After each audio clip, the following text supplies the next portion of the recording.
ਤੁਸੀਂ ਦੇਖ ਰਹੇ ਹੋ ਟੀਵੀ ਪੰਜਾਬੀ ਦੁਨੀਆ ਪ੍ਰਾਈਮ ਟਾਈਮ ਸ਼ੋਅ ਲੈ ਕੇ ਤੁਹਾਡੀ ਸੇਵਾ 'ਚ ਹਾਜ਼ਰ ਹੋ ਗਏ ਜੀ। ਸਟੂਡੀਓ ਤੋਂ ਮੈਂ ਹਰਜੀਤ ਸਿੰਘ ਗਿੱਲ ਤੇ ਮੇਰੇ ਨਾਲ ਇੱਕ ਬਹੁਤ ਵੱਡੀ ਹਸਤੀ ਨੇ ਜੀ ਸਾਡੇ ਸਮਿਆਂ ਦੀ, ਡਾਕਟਰ ਸੁੱਚਾ ਸਿੰਘ ਗਿੱਲ। ਉਹ ਅੱਜ ਕੱਲ੍ਹ ਸਾਡੇ ਸ਼ਹਿਰ ਟੋਰਾਂਟੋ ਵਿੱਚ ਹੀ ਨੇ ਔਰ ਸਾਨੂੰ ਮੌਕਾ ਮਿਲਿਆ ਉਹਨਾਂ ਨਾਲ ਗੱਲ ਕਰਨ ਦਾ। ਡਾਕਟਰ ਸਾਹਿਬ ਉਹਨਾਂ ਆਰਥਿਕ ਮਾਹਰਾਂ ਵਿੱਚੋਂ ਨੇ, ਉਹ ਅਰਥ ਸ਼ਾਸਤਰੀ ਨੇ ਜਿਹੜੇ ਲੋਕ ਹਿੱਤ ਵਿੱਚ ਹਮੇਸ਼ਾ ਖੜ੍ਹਦੇ ਰਹੇ ਔਰ ਲੋਕਾਂ ਦੇ ਹੱਕ 'ਚ ਆਵਾਜ਼ ਉਠਾਉਂਦੇ ਰਹੇ। ਖੇਤੀ ਕਾਨੂੰਨਾਂ ਦਾ ਇੱਕ ਵੱਡਾ ਸੰਘਰਸ਼ ਜਿਹੜਾ ਅਸੀਂ ਲੜ ਕੇ ਹਟੇ ਹਾਂ, ਸਾਰਾ ਪੰਜਾਬ ਹੀ ਨਹੀਂ ਸਗੋਂ ਦੁਨੀਆ ਭਰ ਵਿੱਚ ਜਿੱਥੇ ਜਿੱਥੇ ਵੀ ਕਿਸਾਨ ਬੈਠੇ ਸੀ ਉਹਨਾਂ ਦੀ ਆਵਾਜ਼ ਉਸ ਸੰਘਰਸ਼ 'ਚ ਰਲੀ ਤੇ ਇੱਕ ਨਵਾਂ ਇਤਿਹਾਸ ਸਿਰਜਿਆ। ਜਿਹੜੇ ਲੋਕ ਕਹਿੰਦੇ ਸੀਗੇ ਕਿ ਮੋਦੀ ਤੇ ਅਮਿਤ ਸ਼ਾਹ ਨੂੰ ਕੋਈ ਝੁਕਾ ਨਹੀਂ ਸਕਦਾ, ਇਹ ਮੋਰਚਾ ਸਰ ਹੋਣਾ ਹੀ ਨਹੀਂ। ਸਾਡੇ ਵੀ ਇੱਥੇ ਬਹੁਤ ਸਾਰੇ ਵਿਦਵਾਨ ਸੱਜਣ ਨੇ ਜਿਹੜੇ ਇਹ ਕਹਿੰਦੇ ਸੀ ਕਿ ਨਹੀਂ ਜੀ, ਕਦੀ ਇਹ ਹੋ ਹੀ ਨਹੀਂ ਸਕਦਾ, ਉਹ 'ਚ ਮਾੜੀਆਂ ਮੋਟੀਆਂ ਸੋਧਾਂ ਹੋ ਜਾਣਗੀਆਂ, ਕਦੀ ਬਿੱਲ ਵਾਪਸ ਹੋ ਨਹੀਂ ਸਕਦੇ। ਉਹਦੇ ਕਾਰਨ ਕਈ ਰਹੇ ਹੋਣਗੇ, ਆਪਾਂ ਡਾਕਟਰ ਸਾਹਿਬ ਨਾਲ ਗੱਲਾਂ ਕਰਾਂਗੇ। ਸੋ ਡਾਕਟਰ ਸਾਹਿਬ ਹੋਰਾਂ ਨੇ ਉਹਨਾਂ ਸਮਿਆਂ 'ਚ ਜਦੋਂ ਇਹ ਬਿੱਲ ਬਣੇ ਵੀ ਨਹੀਂ ਸੀ, ਆਰਡੀਨੈਂਸ ਹੀ ਸਾਡੇ ਸਾਹਮਣੇ ਆਏ ਸੀ, ਲੋਕਾਂ ਨੂੰ ਅਜੇ ਸਮਝ ਨਹੀਂ ਸੀ ਆ ਰਹੀ ਕਿ ਕੀ ਹੋ ਰਿਹਾ। ਸੋ ਡਾਕਟਰ ਗਿੱਲ ਹੋਰਾਂ ਨੇ ਉਹਨਾਂ ਦਿਨਾਂ ਦੇ ਵਿੱਚ ਹੀ ਲਗਾਤਾਰ ਇਹਦੇ 'ਤੇ ਕੰਮ ਕੀਤਾ, ਇਹਨੂੰ ਸਟੱਡੀ ਕੀਤਾ ਔਰ ਬਹੁਤ ਸਾਰੇ ਨਿਊਜ਼ਪੇਪਰ ਦੇ ਰਾਹੀਂ ਇਹਨਾਂ ਨੇ ਆਪਣੀ ਆਵਾਜ਼ ਉਠਾਈ ਕਿ ਇਹਦੇ ਨਾਲ ਕਿਸਾਨੀ ਬਰਬਾਦ ਹੋ ਜਾਏਗੀ। ਸੋ ਡਾਕਟਰ ਸਾਹਿਬ ਤੇ ਉਹਨਾਂ ਦੇ ਹੋਰ ਉਹਨਾਂ ਦੇ ਖਿਆਲਾਂ ਵਾਲੇ ਕੁਝ ਦੋਸਤਾਂ ਨੇ ਜਿਹੜੇ ਅਰਥ ਸ਼ਾਸਤਰ ਨੂੰ ਸਮਝਦੇ ਨੇ, ਖਾਸ ਕਰਕੇ ਖੇਤੀ ਅਰਥਚਾਰੇ ਨੂੰ ਸਮਝਦੇ ਨੇ, ਉਹਨਾਂ ਦੀ ਬਦੌਲਤ ਹੀ ਇਹ ਜਿਹੜੀ ਆਵਾਜ਼ ਸੀਗੀ ਇਹ ਕਿਸਾਨ ਲੀਡਰਾਂ ਤੱਕ ਪਹੁੰਚੀ। ਕਿਸਾਨ ਲੀਡਰਾਂ ਨੇ ਫਿਰ ਜਿਹੜਾ ਸੰਘਰਸ਼ ਵਿੱਢਿਆ ਉਹਦੇ ਥਰੂ ਸਾਰੇ ਲੋਕਾਂ ਤੱਕ ਪਹੁੰਚੀ ਤੇ ਆਖਰਕਾਰ ਇਹ ਮੋਰਚਾ ਜਿਹੜਾ ਸਰ ਹੋਇਆ। ਸੋ ਡਾਕਟਰ ਸਾਹਿਬ ਸਾਡੇ ਨਾਲ ਨੇ, ਉਹਨਾਂ ਕੋਲ ਬਹੁਤ ਸਾਰੀਆਂ ਗੱਲਾਂ ਅਸੀਂ ਜਾਣਨੀਆਂ ਨੇ ਕਿ ਇਸ ਅੰਦੋਲਨ ਦੇ ਵਿੱਚ ਕਿਹੋ ਜਿਹੇ ਪੜਾਅ, ਇਸ ਜਿੱਤ ਦੇ ਕੀ ਕਾਰਨ ਨੇ। ਤੇ ਅੱਜ ਕੁਦਰਤੀ ਵਰ੍ਹੇਗੰਢ ਵੀ ਹੈ ਜੀ, ਮੇਰੇ ਖਿਆਲ 1 ਸਾਲ ਪੂਰਾ ਹੋ ਗਿਆ ਕਿਸਾਨ ਮੋਰਚੇ ਲੱਗੇ ਨੂੰ ਔਰ ਕਿਸਾਨਾਂ ਨੇ ਆਪਣੀ ਜਿੱਤ ਦੇ ਬਾਵਜੂਦ ਵੀ ਅਜੇ ਤੱਕ ਹੌਸਲਾ ਨਹੀਂ ਹਾਰਿਆ ਔਰ ਜਿਹੜੀਆਂ ਰਹਿੰਦੀਆਂ ਮੰਗਾਂ ਨੇ ਉਹਨਾਂ ਨੂੰ ਪੂਰੀਆਂ ਕਰਨ ਲਈ ਅਜੇ ਜਿਹੜਾ ਸੰਘਰਸ਼ ਹੈ ਉਹਨੂੰ ਜਾਰੀ ਰੱਖਿਆ ਹੋਇਆ। ਸੋ ਸਭ ਤੋਂ ਪਹਿਲਾਂ ਡਾਕਟਰ ਸਾਹਿਬ ਤੁਹਾਡਾ ਅਸੀਂ ਸਵਾਗਤ ਕਰਦੇ ਹਾਂ, ਫਿਰ ਆਪਾਂ ਗੱਲਬਾਤ ਅੱਗੇ ਤੋਰਦੇ ਜੀ। ਬਹੁਤ ਬਹੁਤ ਧੰਨਵਾਦ ਤੁਹਾਡਾ ਹਰਜੀਤ, ਔਰ ਇੰਨੀ ਲੰਬੀ ਇੰਟਰੋਡਕਸ਼ਨ ਦੇਣ ਦਾ ਬਹੁਤ ਬਹੁਤ ਸ਼ੁਕਰੀਆ। ਔਰ ਤੁਹਾਡੇ ਦਰਸ਼ਕਾਂ ਦੇ ਨਾਲ ਵੀ ਮੈਂ ਆਪਣਾ ਧੰਨਵਾਦ ਜ਼ਾਹਰ ਕਰਦਾ ਕਿ ਤੁਸੀਂ ਅੱਜ ਮੈਨੂੰ ਆਪਣੇ ਪ੍ਰੋਗਰਾਮ ਵਿੱਚ ਸ਼ਾਮਲ। ਹਾਂਜੀ ਡਾਕਟਰ ਸਾਹਿਬ। ਸੋ ਡਾਕਟਰ ਸਾਹਿਬ ਸਾਡੇ ਲਈ ਹਮੇਸ਼ਾ ਹੀ ਇਹ ਇੱਕ ਬੜੀ ਮਤਲਬ ਵਧੀਆ ਅਪਰਚੂਨਿਟੀ ਹੁੰਦੀ ਆ ਜਦੋਂ ਤੁਸੀਂ ਕਦੀ ਇੱਥੇ ਆਉਂਦੇ ਹੋ ਜਾਂ ਉਸ ਤਰ੍ਹਾਂ ਵੀ ਤੁਹਾਡੇ ਨਾਲ ਗੱਲ ਹੁੰਦੀ ਆ। ਬਹੁਤ ਕੁਝ ਸਾਨੂੰ ਜਿਹੜਾ ਜੀ ਉਹ ਸਿੱਖਣ ਨੂੰ ਮਿਲਦਾ ਤੁਹਾਡੇ ਕੋਲੋਂ, ਬਹੁਤ ਸਾਰੀਆਂ ਨਵੀਆਂ ਗੱਲਾਂ ਦਾ ਪਤਾ ਲੱਗਦਾ। ਪਿਛਲੇ ਦਿਨੀ ਵੀ ਮੌਕਾ ਮਿਲਿਆ ਸੀ ਤੁਹਾਡੇ ਨਾਲ ਇੱਕ ਬੈਠਣ ਦਾ ਥੋੜ੍ਹਾ ਸਮਾਂ, ਔਰ ਉਹਦੇ ਵਿੱਚ ਜਿਹੜੀਆਂ ਤੁਸੀਂ ਗੱਲਾਂ ਸਾਨੂੰ ਦੱਸੀਆਂ ਨੇ ਉਹ ਬਹੁਤ ਹੀ ਪਾਏਦਾਰ ਗੱਲਾਂ ਸੀਗੀਆਂ। ਜਿਹੜੀਆਂ ਚੀਜ਼ਾਂ ਸਾਨੂੰ ਸਮਝ ਨਹੀਂ ਆਉਂਦੀਆਂ ਉਹ ਤੁਸੀਂ ਬੜੀ ਚੰਗੇ ਤਰੀਕੇ ਨਾਲ ਸਾਨੂੰ ਸਮਝਾਈਆਂ।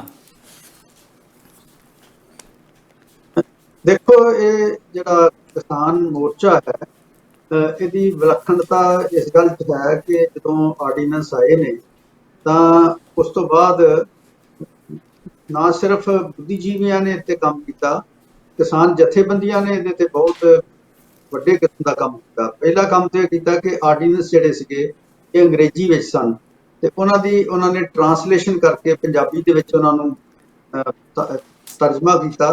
ਤਰਜਮਾ ਕਰਨ ਤੋਂ ਬਾਅਦ ਪੰਜਾਬ ਦੇ ਕਈ ਇਲਾਕਿਆਂ 'ਚ ਕਈ ਥਾਵਾਂ ਤੇ ਉਹਨਾਂ ਨੇ ਆਪਸ ਵਿੱਚ ਗੋਸ਼ਟੀਆਂ ਕੀਤੀਆਂ ਤੇ ਗੋਸ਼ਟੀਆਂ ਤੋਂ ਬਾਅਦ ਹੀ ਜਿਹੜੇ ਕਿਸਾਨ ਨੇ ਉਹਨਾਂ ਦੀ ਵਿੱਚ ਸੋਝੀ ਆਈ ਤੇ ਉਹਨਾਂ ਨੇ ਪਹਿਲਾਂ ਪੰਜਾਬ ਦੇ ਵਿੱਚ ਇਹ ਮੋਰਚਾ ਲਾਇਆ। ਜੂਨ ਦੇ ਮਹੀਨੇ ਵਿੱਚ ਇਹ ਸ਼ੁਰੂ ਹੋ ਗਿਆ ਔਰ ਆਪ ਮੁਹਾਰੇ ਲੋਕਾਂ ਨੇ ਪਿੰਡਾਂ ਤੇ ਟਾਊਨਸ ਵਿੱਚ ਇਹਦੇ ਤੇ ਜਿਹੜੀ ਹੈ ਡੈਮੋਨਸਟ੍ਰੇਸ਼ਨ ਸ਼ੁਰੂ ਕਰ ਦਿੱਤੀਆਂ ਤੇ ਫਿਰ ਇੱਕ ਵੱਡਾ ਜਿਹੜਾ ਡੈਮੋਨਸਟ੍ਰੇਸ਼ਨ ਹੈ ਉਹ ਕਿਸਾਨਾਂ ਨੇ ਚੰਡੀਗੜ੍ਹ ਦੇ ਵਿੱਚ ਕੀਤਾ। ਤੇ ਉਸ ਤੋਂ ਬਾਅਦ ਉਸ ਵਕਤ ਦੇ ਮੁੱਖ ਮੰਤਰੀ ਸਰਦਾਰ ਅਮਰਿੰਦਰ ਸਿੰਘ, ਕੈਪਟਨ ਅਮਰਿੰਦਰ ਸਿੰਘ ਹੁਣਾਂ ਨਾਲ ਗੱਲਬਾਤ ਕੀਤੀ। ਉਹਨਾਂ ਨੇ ਫੈਸਲਾ ਕੀਤਾ ਕਿ ਅਸੀਂ ਇਹ ਜਿਹੜੇ ਆਰਡੀਨੈਂਸ ਨੇ ਲਾਗੂ ਨਹੀਂ ਕਰਾਂਗੇ। ਔਰ ਫਿਰ ਇਹ ਜਿਹੜਾ ਬਹਿਸ ਜਿਹੜੀ ਤੁਰਦੀ ਗਈ ਤੇ ਫਿਰ ਕਿਸਾਨਾਂ ਨੂੰ ਸਮਝ ਆਈ ਕਿ ਇਹ ਜਿਹੜੇ ਬਿੱਲ ਨੇ ਇਹ ਆਲ ਇੰਡੀਆ ਲੈਵਲ ਤੇ ਬਣੇ ਨੇ ਤੇ ਕਦੀ ਪੰਜਾਬ ਦੇ ਵਿੱਚ ਅਸੀਂ ਜੇ ਅੰਦੋਲਨ ਕਰਾਂਗੇ ਤਾਂ ਸ਼ਾਇਦ ਅਸੀਂ ਕਾਮਯਾਬ ਨਾ ਹੋਈਏ। ਉਹਨਾਂ ਨੇ ਆਪਣਾ ਸੰਪਰਕ ਹਰਿਆਣੇ ਦੀਆਂ ਜਥੇਬੰਦੀਆਂ ਨਾਲ ਕੀਤਾ ਤੇ ਹਰਿਆਣੇ ਦੀਆਂ ਜਥੇਬੰਦੀਆਂ ਤੋਂ ਬਾਅਦ ਉਹਨਾਂ ਨੇ ਆਪਣਾ ਸੰਪਰਕ ਯੂਪੀ ਤੇ ਉੱਤਰਾਖੰਡ, ਮੱਧ ਪ੍ਰਦੇਸ਼, ਹੋਰ ਜਿਹੜੀਆਂ ਕਿਸਾਨ ਜਥੇਬੰਦੀਆਂ ਨਾਲ ਉਹਨਾਂ ਨੇ ਸੰਪਰਕ ਕੀਤਾ। ਫਿਰ ਉਹਨਾਂ ਨੇ ਫੈਸਲਾ ਕੀਤਾ ਕਿ 25 ਨਵੰਬਰ 2020 ਨੂੰ ਉਹਨਾਂ ਨੇ ਦਿੱਲੀ ਵੱਲ ਨੂੰ ਰੁਕੇ। ਉਹਨਾਂ ਨੇ ਕਿਹਾ ਕਿ ਅਸੀਂ ਦਿੱਲੀ ਡੈਮੋਨਸਟ੍ਰੇਸ਼ਨ ਕਰਾਂਗੇ। ਜਦੋਂ ਦਿੱਲੀ ਜਾ ਰਹੇ ਸੀਗੇ ਤੇ ਠੰਡੀ ਪਾਣੀ ਦੀਆਂ ਉਹਨਾਂ ਦੇ ਵਿਛਾੜਾਂ ਕੀਤੀਆਂ ਗਈਆਂ ਤੇ ਉਹਨਾਂ ਵਿਛਾੜਾਂ ਨੂੰ ਝੱਲਦੇ ਹੋਏ ਕਿਸਾਨ ਜਿਹੜੇ ਨੇ ਉਹ ਸਿੰਘੂ ਬਾਰਡਰ ਤੇ ਪਹੁੰਚੇ। ਉਸ ਤੋਂ ਅਗਲੇ ਦਿਨ ਕਿਸਾਨ ਜਿਹੜੇ ਨੇ ਉਹ ਟਿਕਰੀ ਬਾਰਡਰ ਤੇ ਪਹੁੰਚੇ। ਉਸ ਤੋਂ ਕੁਝ ਦਿਨਾਂ ਬਾਅਦ ਕਿਸਾਨ ਜਿਹੜੇ ਨੇ ਉਹ ਗਾਜ਼ੀਪੁਰ ਬਾਰਡਰ ਤੇ ਯੂਪੀ ਵਾਲੀ ਸਾਈਡ ਤੋਂ ਪਹੁੰਚੇ। ਔਰ ਕੁਝ ਦੇਰ ਲਈ ਜਿਹੜੀ ਜੈਪੁਰ ਨੂੰ ਸੜਕ ਜਾਂਦੀ ਹੈ, ਗੁੜਗਾਵਾਂ ਜੈਪੁਰ ਨੂੰ ਸੜਕ ਜਾਂਦੀ ਹੈ, ਉਹਦੇ ਤੇ ਵੀ ਕਿਸਾਨ ਆਣ ਕੇ ਬੈਠ। ਇਸ ਤਰ੍ਹਾਂ ਇਹ ਮਹਾਜ ਜਿਹੜਾ ਹੈ ਬਹੁਤ ਵੱਡਾ ਬਣ ਗਿਆ। ਔਰ ਇਸ ਜਿਹੜਾ ਅੰਦੋਲਨ ਦੀ ਵਿਲੱਖਣਤਾ ਇਹ ਹੈ ਕਿ ਪਹਿਲੀ ਦਫਾ ਜਿਹੜਾ 1 ਸਦੀ ਤੋਂ ਬਾਅਦ ਇੱਕ ਪ੍ਰਾਪਤੀ ਹੋਈ ਆ ਕਿਸਾਨਾਂ ਨੂੰ। ਤੁਹਾਨੂੰ ਯਾਦ ਹੋਏਗਾ ਕਿ ਪਗੜੀ ਸੰਭਾਲ ਜੱਟਾ ਮੁਕਤੀ ਹੈ ਉਹ ਵੀ 3 ਕਾਨੂੰਨਾਂ ਦੇ ਖਿਲਾਫ ਸੀਗੀ, 1907 ਵਿੱਚ ਲਿਖੀ ਸੀਗੀ। ਤੇ ਜਿਹਦਾ ਬੜਾ ਇੰਪੋਰਟੈਂਟ ਮਹੱਤਵਪੂਰਨ ਗੀਤ ਜਿਹੜਾ ਬਾਂਕੇ ਦਿਆਲ ਨੇ 3 ਮਾਰਚ 1907 ਨੂੰ ਲਾਇਲਪੁਰ, ਜਿਹਨੂੰ ਅੱਜ ਕੱਲ੍ਹ ਫੈਸਲਾਬਾਦ ਕਹਿੰਦੇ ਨੇ, ਉੱਥੇ ਗਾਇਆ ਸੀਗਾ। ਤੇ ਉਹ ਸਟਰਗਲ ਜਿਹੜੀ ਆ, ਉਹ ਅੰਦੋਲਨ ਜਿਹੜਾ ਹੈ 6 ਮਹੀਨੇ ਚੱਲਿਆ। ਉਸ ਅੰਦੋਲਨ ਦੇ ਵਿੱਚ ਕਿਸਾਨਾਂ ਤੋਂ ਇਲਾਵਾ ਜਿਹੜੇ ਆ ਕਾਂਗਰਸ ਪਾਰਟੀ ਦੇ ਆਗੂ ਸ਼ਾਮਲ ਹੁੰਦੇ ਰਹੇ। ਉਸ ਅੰਦੋਲਨ ਨੂੰ ਸਰਦਾਰ ਅਜੀਤ ਸਿੰਘ, ਭਗਤ ਸਿੰਘ ਦੇ ਸ਼ਹੀਦ ਭਗਤ ਸਿੰਘ ਚਾਚਾ ਜੀ ਜਿਹੜੇ ਸੀ ਉਹਨਾਂ ਨੇ ਲੀਡ ਕੀਤਾ। ਔਰ ਲਾਲਾ ਲਾਜਪਤ ਰਾਏ ਵੀ ਉਹਦੇ ਵਿੱਚ ਸ਼ਾਮਲ ਹੋਏ। ਔਰ ਕਾਂਗਰਸ ਪਾਰਟੀ ਦੀ ਲੋਕਲ ਹਮਾਇਤ ਹੋਣ ਕਰਕੇ 6 ਮਹੀਨਿਆਂ ਬਾਅਦ ਅੰਗਰੇਜ਼ਾਂ ਨੇ ਉਹ 3 ਕਾਨੂੰਨ ਵਾਪਸ ਕਰ ਲਏ। ਉਹ 3 ਕਾਨੂੰਨ ਇਹ ਸੀਗੇ, ਅਪਰ ਬਾਰੀ ਦਬਾਵ ਐਕਟ ਔਰ ਕੋਲੋਨਾਈਜੇਸ਼ਨ ਐਕਟ, ਔਰ ਤੀਸਰਾ ਕਾਨੂੰਨ ਜਿਹੜਾ ਸੀਗਾ ਲੈਂਡ ਐਲੀਨੇਸ਼ਨ ਐਕਟ। ਇਹ 3 ਕਾਨੂੰਨ ਜਿਹੜੇ ਪਾਸ ਕੀਤੇ ਗਏ ਸੀਗੇ। ਕੋਲੋਨਾਈਜੇਸ਼ਨ ਐਕਟ ਵਿੱਚ ਕਿਹਾ ਜਾ ਰਿਹਾ ਸੀਗਾ ਕਿ ਜੇ ਕਿਸਾਨ ਦਾ ਵੱਡਾ ਪੁੱਤਰ ਜਿਹੜਾ ਉਹਦੀ ਮੌਤ ਹੋ ਜੇ ਤੇ ਜ਼ਮੀਨ ਜਿਹੜੀ ਆ ਉਹ ਮੁੜ ਕੇ ਸਰਕਾਰ ਦੇ ਪਾਸ ਚਲੀ ਜਾਏਗੀ। ਜਿਹੜਾ ਅਪਰ ਬਾਰੀ ਦਬਾਵ ਐਕਟ ਹੈ 1879 ਵਿੱਚ ਨਹਿਰ ਬਣੀ ਸੀ, ਉਹਦੇ ਬਾਅਦ ਉਹਨਾਂ ਨੇ ਕਿਹਾ ਕਿਸਾਨਾਂ ਦੇ ਨੂੰ ਪਾਣੀ ਮਿਲਣ ਲੱਗ ਗਿਆ, ਖੇਤੀਬਾੜੀ ਨੂੰ, ਤੇ ਪ੍ਰੋਡਕਟਿਵਿਟੀ ਵੱਧ ਗਿਆ। ਇਸ ਕਰਕੇ ਉਹਨਾਂ ਨੇ ਮਾਮਲਾ ਵਧਾ ਦਿੱਤਾ ਸੀਗਾ। ਜਿਹੜਾ ਲੈਂਡ ਐਲੀਨੇਸ਼ਨ ਐਕਟ ਹੈ ਉਹ ਇਹ ਕਹਿ ਰਿਹਾ ਸੀਗਾ ਕਿ ਜਿਹੜੇ ਨੌਨ ਕਿਸਾਨ ਨੇ ਉਹ ਕਿਸਾਨਾਂ ਦੀ ਜ਼ਮੀਨ ਨਹੀਂ ਲੈ ਸਕਦੇ। ਉਹ ਇਹ 3 ਕਾਨੂੰਨ ਜਿਹੜੇ ਆ 6 ਮਹੀਨਿਆਂ ਦੀ ਸਟਰਗਲ ਬਾਅਦ ਅੰਗਰੇਜ਼ਾਂ ਦੀ ਸਰਕਾਰ ਨੂੰ ਆਣੇ ਪਏ ਸੀ। ਤੇ ਅੱਜ ਇਹ ਜਿਹੜੀ ਸਟਰਗਲ ਹੈ, ਅੱਜ ਦਾ ਜਿਹੜਾ ਕਿਸਾਨ ਅੰਦੋਲਨ ਹੈ, ਉਹ ਸਾਲ ਬਾਅਦ, ਜੇ ਦਿੱਲੀ ਤੋਂ ਬਾਰਡਰ ਦੇ ਬੂਹਾਂ ਤੇ ਜਾ ਕੇ ਜਦੋਂ ਕਿਸਾਨ ਬੈਠੇ ਨੂੰ ਕਾਊਂਟ ਸਾਲ ਹੋ ਗਿਆ। ਪਰ ਜੇ ਅਸੀਂ ਪੰਜਾਬ ਤੋਂ ਕਾਊਂਟ ਕਰ ਲਈਏ ਤਾਂ 17 ਮਹੀਨੇ ਹੋ ਗਏ ਨੇ ਇਸ ਅੰਦੋਲਨ ਨੂੰ ਚੱਲਦੇ ਆ। ਔਰ ਇਸ ਅੰਦੋਲਨ ਨੂੰ ਪੂਰ ਪਿਆ। ਔਰ ਪਹਿਲੀ ਜਿੱਤ ਹੋਈ ਆ, ਬਹੁਤ ਵੱਡੀ ਜਿੱਤ ਹੋਈ ਆ। ਜਿਵੇਂ ਤੁਸੀਂ ਮੈਂਸ਼ਨ ਕੀਤਾ ਕਿ ਮੋਦੀ ਤੇ ਸ਼ਾਹ ਦੇ ਬਾਰੇ ਜਾਂਦਾ ਸੀਗਾ ਕਿ ਇੱਕ ਵਾਰ ਜਿਹੜੇ ਫੈਸਲਾ ਕਰ ਰਹੇ ਨੇ ਨਹੀਂ ਲੈਂਦੇ ਤੇ ਅੰਦੋਲਨਾਂ ਨੂੰ ਕੁਚਲ ਦਿੰਦੇ ਨੇ। ਹਾਂ, ਕੁਚਲਣ ਦੀਆਂ ਬਹੁਤ ਕੋਸ਼ਿਸ਼ਾਂ ਹੋਈਆਂ ਇਸ ਅੰਦੋਲਨ ਨੂੰ। ਬਹੁਤ ਵਾਰੀ ਜਿਹੜੇ ਹੈ ਇਹਦੇ ਨੂੰ ਕਈ ਕਿਸਮ ਦੇ ਨਾਂ ਦਿੱਤੇ ਗਏ ਕਿ ਖਾਲਿਸਤਾਨੀ ਅੰਦੋਲਨ ਹੈ, ISI ਪਾਕਿਸਤਾਨ ਦੀ ਇਹਨੂੰ ਸਪੋਰਟ ਕਰ ਰਹੀ ਹੈ, ਇਹ ਅੰਦੋਲਨ ਜਿਹੜਾ ਵੱਖਵਾਦੀ ਹੈ, ਇਹ ਅੰਦੋਲਨ ਜਿਹੜਾ ਹੈ ਪਰਾਜੀਵੀ ਨੇ ਅੰਦੋਲਨਕਾਰੀ ਜਿਹੜੇ ਨੇ। ਔਰ ਇਹ ਅੰਦੋਲਨ ਜਿਹੜਾ ਸਿੱਖ ਵੱਖਵਾਦ ਨਾਲ ਖਾਲਿਸਤਾਨ ਦੀ ਮੂਵਮੈਂਟ ਨਾਲ ਜੋੜਨ ਦੀ ਕੋਸ਼ਿਸ਼ ਕੀਤੀ ਗਈ। ਪਰ 26 ਜਨਵਰੀ ਨੂੰ ਇੱਕ ਐਸੀ ਸਾਜ਼ਿਸ਼ ਘੜੀ ਗਈ 2021 ਨੂੰ ਕਿ ਇਹਨੂੰ ਡੀਰੇਲ ਕਰਨ ਵਾਸਤੇ ਜਿਹੜਾ ਹੈ ਉਹ ਕੋਸ਼ਿਸ਼ਾਂ ਕੀਤੀਆਂ ਗਈਆਂ। ਤੇ ਇੱਕ ਮੌਕਾ ਐਸਾ ਵੀ ਆਇਆ ਜਦੋਂ ਲੱਗਦਾ ਸੀ ਕਿ ਅੰਦੋਲਨ ਨੂੰ ਸਰਕਾਰ ਖਦੇੜ ਦੇਵੇਗੀ, ਜਦੋਂ ਗਾਜ਼ੀਪੁਰ ਬਾਰਡਰ ਨੂੰ ਖਾਲੀ ਕਰਨ ਵਾਸਤੇ ਕੋਸ਼ਿਸ਼ ਕੀਤੀ ਗਈ। ਇਸ ਤੋਂ ਇਲਾਵਾ ਬਹੁਤ ਸਾਰੀਆਂ ਫੇਜ਼ਿਸ ਵਿੱਚੋਂ ਲੰਘਦਾ ਹੋਇਆ ਅੰਦੋਲਨ ਚੱਲਿਆ। ਇਸ ਪੀਰੀਅਡ ਦੇ ਵਿੱਚ ਕਿਸਾਨ ਨੇ 9 ਰਾਉਂਡ ਦੀ ਗੱਲਬਾਤ ਕਿਸਾਨਾਂ ਨਾਲ ਕੀਤੀ। ਔਰ ਕਿਸਾਨ ਜਥੇਬੰਦੀਆਂ ਨੇ ਆਪਣੀ ਸੂਝ-ਬੂਝ ਦੇ ਨਾਲ ਜਿਹੜੇ ਸਰਕਾਰੀ ਤੰਤਰ ਹੈ, ਜੋ ਸਰਕਾਰੀ ਸਾਈਡ ਸੀਗੀ, ਉਹਨਾਂ ਦੇ ਸਾਰੇ ਸਵਾਲਾਂ ਦੇ ਜਵਾਬ ਦਿੱਤੇ। ਔਰ ਉਹਨਾਂ ਨੂੰ ਦੱਸਿਆ ਕਿ ਕਿਵੇਂ ਅੰਦੋਲਨ ਜਿਹੜਾ ਕਿਸਾਨ ਵਿਰੋਧੀ ਹੈ। ਇਹ ਜਿਵੇਂ ਸਰਕਾਰ ਕਹਿ ਰਹੀ ਸੀ ਕਿ ਇਹਦੇ ਨਾਲ ਖੁਸ਼ਹਾਲਤਾ ਆਏਗੀ ਖੇਤੀਬਾੜੀ 'ਚ, ਉਹਨਾਂ ਨੇ ਪ੍ਰੂਵ ਕੀਤਾ ਕਿ ਖੁਸ਼ਹਾਲਤਾ ਦੀ ਬਜਾਏ ਜਿਹੜੇ ਅੰਬਾਨੀ ਅਦਾਨੀ ਨੇ, ਵੱਡੇ ਅਦਾਰੇ ਨੇ, ਕਾਰਪੋਰੇਟ ਸੈਕਟਰ ਜਿਹੜਾ ਉਹ ਖੇਤੀ ਵਿੱਚ ਲਾਗੂ ਹੋ ਜਾਏਗਾ। ਔਰ ਉਹਦੇ ਨਾਲ ਕਿਸਾਨਾਂ ਦਾ ਨੁਕਸਾਨ ਹੋਏਗਾ। ਉਹਨਾਂ ਦੀ ਜ਼ਮੀਨ ਜਿਹੜੀ ਹੈ ਉਹਦੀ ਤੇ ਪੋਜੈਸ਼ਨ ਜਿਹੜੀ ਹੈ ਕਾਰਪੋਰੇਟ ਸੈਕਟਰ ਨੂੰ ਮਿਲੇਗੀ। ਔਰ ਜਿਹੜਾ ਅਨਾਜ ਆ ਉਹਦਾ ਭੰਡਾਰੀਕਰਨ ਤੋਂ ਪ੍ਰਾਈਵੇਟ ਸੈਕਟਰ ਨੂੰ ਮਿਲਾ ਕੇ ਉਹ ਮਹਿੰਗੇ ਭਾਅ ਦੇ ਹਕੂਮਤ ਨੂੰ ਮਿਲੇਗਾ। ਤੇ ਇਸ ਤਰ੍ਹਾਂ ਉਹਨਾਂ ਨੇ ਜਿਹੜੀ ਗਵਰਨਮੈਂਟ ਦੇ ਨਵਾਂ ਡਿਸਕੋਰਸ ਰੱਖਿਆ। ਉਹ ਡਿਸਕੋਰਸ ਇਹ ਸੀਗਾ ਕਿ ਇਹ ਜਿਹੜੇ 3 ਕਾਲੇ ਕਾਨੂੰਨ ਜਿਹਨਾਂ ਨੂੰ ਕਹਿੰਦੇ ਨੇ, ਇਹ ਨਾ ਕੇਵਲ ਕਿਸਾਨਾਂ ਵਿਰੋਧੀ ਨੇ, ਇਹ ਕੰਜ਼ਿਊਮਰ ਦੇ ਵਿਰੋਧੀ ਨੇ। ਇਸ ਤੋਂ ਬਾਅਦ ਜਦੋਂ ਕਿਸਾਨ ਮੂਵਮੈਂਟ ਲਗਾਤਾਰ ਹਮਲੇ ਹੁੰਦੇ ਗਏ, ਉਹਨਾਂ ਨੇ ਇਸ ਮੂਵਮੈਂਟ ਦਾ ਹੋਰ ਘੇਰਾ ਵਧਾਇਆ। ਉਹਨਾਂ ਨੇ ਇਸ ਅੰਦੋਲਨ ਨੂੰ ਡੈਮੋਕ੍ਰੇਸੀ ਦੀ, ਜਮਹੂਰੀਅਤ ਦੀ ਲੜਾਈ ਵਿੱਚ ਬਦਲ, ਮਨੁੱਖੀ ਅਧਿਕਾਰਾਂ ਦਾ ਮਸਲਾ ਉਹਨਾਂ ਨੇ ਉਠਾਇਆ। ਇਸ ਤਰ੍ਹਾਂ ਹੀ ਉਹਨਾਂ ਨੇ ਬਹੁਤ ਸਾਰੇ ਦਿਨ ਜਿਹੜੇ ਨੇ, ਇਸ ਸ਼ਹੀਦੀ ਦਿਨ ਜਿਹੜੇ ਨੇ ਉਹ ਇਸ ਅੰਦੋਲਨ ਦੇ ਵਿੱਚ ਮਨਾਏ। ਔਰ ਉਹਨਾਂ ਨੂੰ ਲੋਕਾਂ ਨਾਲ ਜੋੜਨ ਦੀ ਕੁੱਲ ਗੱਲ ਕੀਤੀ। ਫਿਰ ਇਸ ਅੰਦੋਲਨ ਨੂੰ ਜਿਸ ਤਰ੍ਹਾਂ ਦਾ ਸਮਰਥਨ ਪ੍ਰਾਪਤ ਹੋਇਆ ਵੱਡੀ ਪੱਧਰ ਤੇ, ਜਿਹਦੇ ਚ ਨਾ ਕੇਵਲ ਕਿਸਾਨ ਆਏ, ਖੇਤ ਮਜ਼ਦੂਰ ਵੀ ਆ ਗਏ, ਇੰਡਸਟਰੀਅਲ ਮਜ਼ਦੂਰ ਵੀ ਆਏ, ਬੈਂਕ ਯੂਨੀਅਨ ਆ ਗਈਆਂ, ਸਟੂਡੈਂਟ ਆ ਗਏ, ਬਹੁਤ ਵੱਡੀ ਪੱਧਰ ਤੇ ਅਧਿਆਪਕ ਇਸ ਵਿੱਚ ਸ਼ਾਮਲ ਹੋਏ, ਕਲਾਕਾਰ ਸ਼ਾਮਲ ਹੋ ਗਏ, ਇੱਥੋਂ ਤੱਕ ਕਿ ਰਿਟਾਇਰਡ ਬੁੱਧੀਜੀਵੀ ਜਿਹੜੇ ਹੈਗੇ ਨੇ, ਆਪਣੇ ਬਿਊਰੋਕਰੈਟਸ ਨੇ, ਆਈਐਸ ਅਫਸਰ ਨੇ, ਆਈਪੀਐਸ ਅਫਸਰ ਨੇ, ਰਿਟਾਇਰਡ ਫੌਜ ਦੇ ਅਫਸਰ ਨੇ, ਉਹ ਇਸ ਅੰਦੋਲਨ ਦੇ ਵਿੱਚ ਸ਼ਾਮਲ ਹੋਏ। ਇਹ ਇੱਕ ਬਹੁਤ ਵੱਡਾ ਮੁਹਾਜ ਬਣ ਗਿਆ। ਇਸ ਤਰ੍ਹਾਂ ਲੱਗਣ ਲੱਗਿਆ ਕਿ ਇਹਨੇ ਇੱਕ ਅਲਟਰਨੇਟਿਵ ਬਰਤਾਂਤ ਉਸਾਰਿਆ। ਉਹ ਬਰਤਾਂਤ ਕੀ ਸੀਗਾ ਕਿ ਇਹ ਕਹਿੰਦੇ ਸੀਗੇ ਕਿ 1991 ਦੇ ਵਿੱਚ ਜਿਹੜੀ ਨਵੀਂ ਆਰਥਿਕ ਨਵ ਉਦਾਰਵਾਦੀ ਨੀਤੀ ਲਿਆਂਦੀ ਗਈ, ਉਹਦੇ ਨਾਲ ਬਹੁਤ ਸਾਰੇ ਲੋਕਾਂ ਦਾ ਨੁਕਸਾਨ ਹੋਇਆ। ਪ੍ਰਾਈਵੇਟਾਈਜੇਸ਼ਨ ਹੋਈ ਪਬਲਿਕ ਸੈਕਟਰ ਦੀ, ਲੋਕਾਂ ਦੇ ਰੁਜ਼ਗਾਰ ਜਿਹੜੇ ਨੇ ਪੱਕਿਆਂ ਤੋਂ ਕੱਚੇ ਹੋ ਗਏ, ਔਰ ਬਹੁਤ ਸਾਰੀਆਂ ਲੋਕ ਪ੍ਰਾਈਵੇਟ ਜਿਹੜੇ ਪਬਲਿਕ ਅਦਾਰੇ ਨੇ ਉਹਦਾ ਪ੍ਰਾਈਵੇਟਾਈਜੇਸ਼ਨ ਕਰ ਦਿੱਤਾ ਗਿਆ, ਔਰ ਬਹੁਤ ਸਾਰੀਆਂ ਹੋਰ ਐਸੀਆਂ ਤਬਦੀਲੀਆਂ ਨੇ ਆਈਆਂ ਸਾਡੇ ਆਰਥਿਕ ਨੀਤੀ ਦੇ ਵਿੱਚ, ਜਿਹਦੇ ਨਾਲ ਲੋਕਾਂ ਦਾ ਬਹੁਤ ਨੁਕਸਾਨ ਹੋਇਆ ਤੇ ਇਕਨੋਮੀ ਜਿਹੜੀ ਆ ਉਹ ਰੈਸੈਸ਼ਨ ਵੱਲ ਨੂੰ ਮੁੜ ਗਈ, ਆਰਥਿਕ ਵਿਕਾਸ ਦੀ ਦਰ ਵੀ ਘਟ ਗਈ, ਔਰ ਕਿਸਾਨਾਂ ਦਾ ਜਿਹੜਾ ਇੱਕ ਬੜੀ ਚੇਤਨਤਾ ਜਿਹੜੀ ਪੈਦਾ ਹੋਈ ਹੈ। ਹਰਜੀਤ, ਮੈਂ ਤੁਹਾਡੇ ਨਾਲ ਸਾਂਝੀ ਕਰਨੀ ਚਾਹੁੰਦਾ ਕਿ ਜਦੋਂ ਸਰਕਾਰੀ ਤੰਤਰ ਨੇ ਇਸ ਗੱਲ ਤੇ ਜ਼ੋਰ ਦਿੱਤਾ ਕਿ ਇਹ 6% ਕਿਸਾਨਾਂ ਨੂੰ ਮਿਨੀਮਮ ਸਪੋਰਟ ਪ੍ਰਾਈਸ ਮਿਲਦੀ ਹੈ ਤੇ 15-20% ਜਿਹੜਾ ਅਨਾਜ ਆ ਉਹੀ ਖਰੀਦਿਆ ਜਾਂਦਾ ਹੈ, ਤੇ ਕਿਸਾਨਾਂ ਨੇ ਆਲ ਇੰਡੀਆ ਪੱਧਰ ਤੇ ਜ਼ੋਰਦਾਰ ਨਾਲ ਆਵਾਜ਼ ਉਠਾਈ ਕਿ ਇਹ ਕਿਸਾਨਾਂ ਦੀ ਸਰਾਸਰ ਲੁੱਟ ਹੋ ਰਹੀ ਹੈ। ਉਹਨਾਂ ਨੇ ਕਿਹਾ ਕਿ ਸਾਨੂੰ ਜਿਹੜਾ ਘੱਟੋ ਘੱਟ ਸਮਰਥਨ ਮੁੱਲ ਹੈ ਉਹ 23 ਕਮਾਡਿਟੀ ਤੇ ਸਰਕਾਰ ਅਨਾਉਂਸ ਕਰਦੀ ਹੈ, ਤੇ ਸਿਰਫ ਕਣਕ ਝੋਨੇ ਤੇ ਦਿੰਦੀ ਹੈ, ਉਹ ਵੀ ਥੋੜੇ ਜਿਹੇ ਖੇਤਰ ਦੇ ਵਿੱਚ। ਉਹਨਾਂ ਨੇ ਕਿਹਾ ਕਿ ਇਹਨੂੰ ਇੱਕ ਕਾਨੂੰਨੀ ਦਰਜਾ ਦਿੱਤਾ ਜਾਏ, ਭਾਵੇਂ ਸਰਕਾਰ ਖਰੀਦੇ ਭਾਵੇਂ ਪ੍ਰਾਈਵੇਟ ਖੇਤਰ ਖਰੀਦੇ, ਤਾਂ ਉਹ ਜਿਹੜਾ ਮਿਨੀਮਮ ਸਪੋਰਟ ਪ੍ਰਾਈਸ ਤੇ ਹੀ ਖਰੀਦੇ, ਜਿਹੜਾ ਇਸ ਭਾਅ ਤੋਂ ਘੱਟ ਖਰੀਦਦਾ ਉਹਦੇ ਖਿਲਾਫ ਸਰਕਾਰੀ ਤੌਰ ਤੇ ਐਕਸ਼ਨ ਲਿਆ ਜਾਏ। ਤਾਂ ਇਹ ਇੱਕ ਬੜੀ ਵੱਡੀ ਚੇਤਨਤਾ ਪੈਦਾ ਹੋ ਗਈ, ਔਰ ਜਿਹਦੇ ਨਾਲ ਪਤਾ ਲੱਗਿਆ ਕਿ ਹਿੰਦੁਸਤਾਨ ਦੇ ਜਿਹੜੇ ਕਿਸਾਨ ਨੇ ਉਹਨਾਂ ਨੂੰ ਜਿਹੜੀਆਂ ਮਿਨੀਮਮ ਸਪੋਰਟ ਪ੍ਰਾਈਸਿਸ ਕੀਮਤਾਂ ਸਰਕਾਰ ਤੈਅ ਵੀ ਕਰਦੀ ਆ, ਉਹਨਾਂ ਨੂੰ ਉਹ ਨਹੀਂ ਮਿਲਦੀਆਂ ਬਹੁਤ ਸਾਰੇ ਕਿਸਾਨਾਂ ਨੂੰ, 80-94% ਕਿਸਾਨਾਂ ਨੂੰ, ਔਰ 15-20% ਜਿਹੜੀ ਫਸਲ ਹੈ ਉੱਤੇ ਕਿਸਾਨ ਜਿਹੜੇ ਨੇ ਉਹਨਾਂ ਨੂੰ ਠੀਕ ਭਾਅ ਨਾ ਮਿਲਣ ਕਰਕੇ ਇਹ ਸੋ ਕਾਲ ਜਿਹੜੀ ਫੂਡ ਇਨਫਲੇਸ਼ਨ ਦਾ ਕੰਟਰੋਲ ਹੈ, ਸਾਰੇ ਦਾ ਸਾਰਾ ਭਾਰ ਜਿਹੜਾ ਕਿਸਾਨਾਂ ਤੇ ਪਾਇਆ ਜਾ ਰਿਹਾ, ਕਿਸਾਨਾਂ ਦੀ ਲੁੱਟ ਕੀਤੀ ਜਾ ਰਹੀ ਹੈ। ਇਸ ਕਾਰਨ ਕਿਸਾਨਾਂ ਦੀ ਆਮਦਨ ਘਟ ਗਈ ਹੈ, ਇਸ ਕਾਰਨ ਕਿਸਾਨਾਂ ਦੇ ਕਰਜ਼ੇ ਚੜ ਗਏ ਨੇ, ਤੇ ਆਤਮ ਹੱਤਿਆਵਾਂ ਦਾ ਦੌਰ ਜਿਹੜਾ 1997 ਤੋਂ ਬਾਅਦ ਰਿਕਾਰਡ ਕੀਤਾ ਗਿਆ।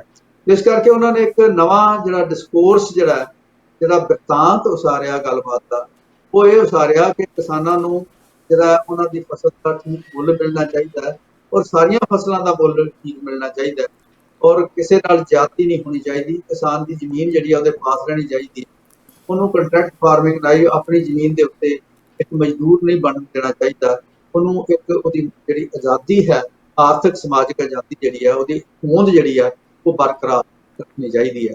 ਤਾਂ ਇਸ ਬਿਰਤਾਂਤ ਨੂੰ, ਇਸ ਵੱਡੀ ਲਹਿਰ ਨੂੰ ਦੂਰ ਪਿਆ, ਔਰ 19 ਨਵੰਬਰ ਨੂੰ ਗੁਰੂ ਨਾਨਕ ਦੇਵ ਜੀ ਦੇ 552ਵੇਂ ਜਨਮ ਦਿਨ ਤੇ ਮੌਕੇ ਤੇ ਪ੍ਰਧਾਨ ਮੰਤਰੀ ਨੇ ਐਡਰੈਸ ਕਰਦਿਆਂ ਨੇਸ਼ਨ ਨੂੰ ਇਹ ਕਿਹਾ ਕਿ ਅਸੀਂ ਫੈਸਲਾ ਕਰ ਲਿਆ ਕਿ 3 ਖੇਤੀ ਕਾਨੂੰਨ ਵਾਪਸ ਕਰ ਲਵਾਂਗੇ। ਤਾਂ ਇਹ ਵੱਡੀ ਤੇ ਪਹਿਲੀ ਜਿੱਤ ਹੈ ਇਸ ਮੂਵਮੈਂਟ ਦੀ ਜਿਹੜੀ ਕਿ ਦਰਜ ਕੀਤੀ ਗਈ ਹੈ।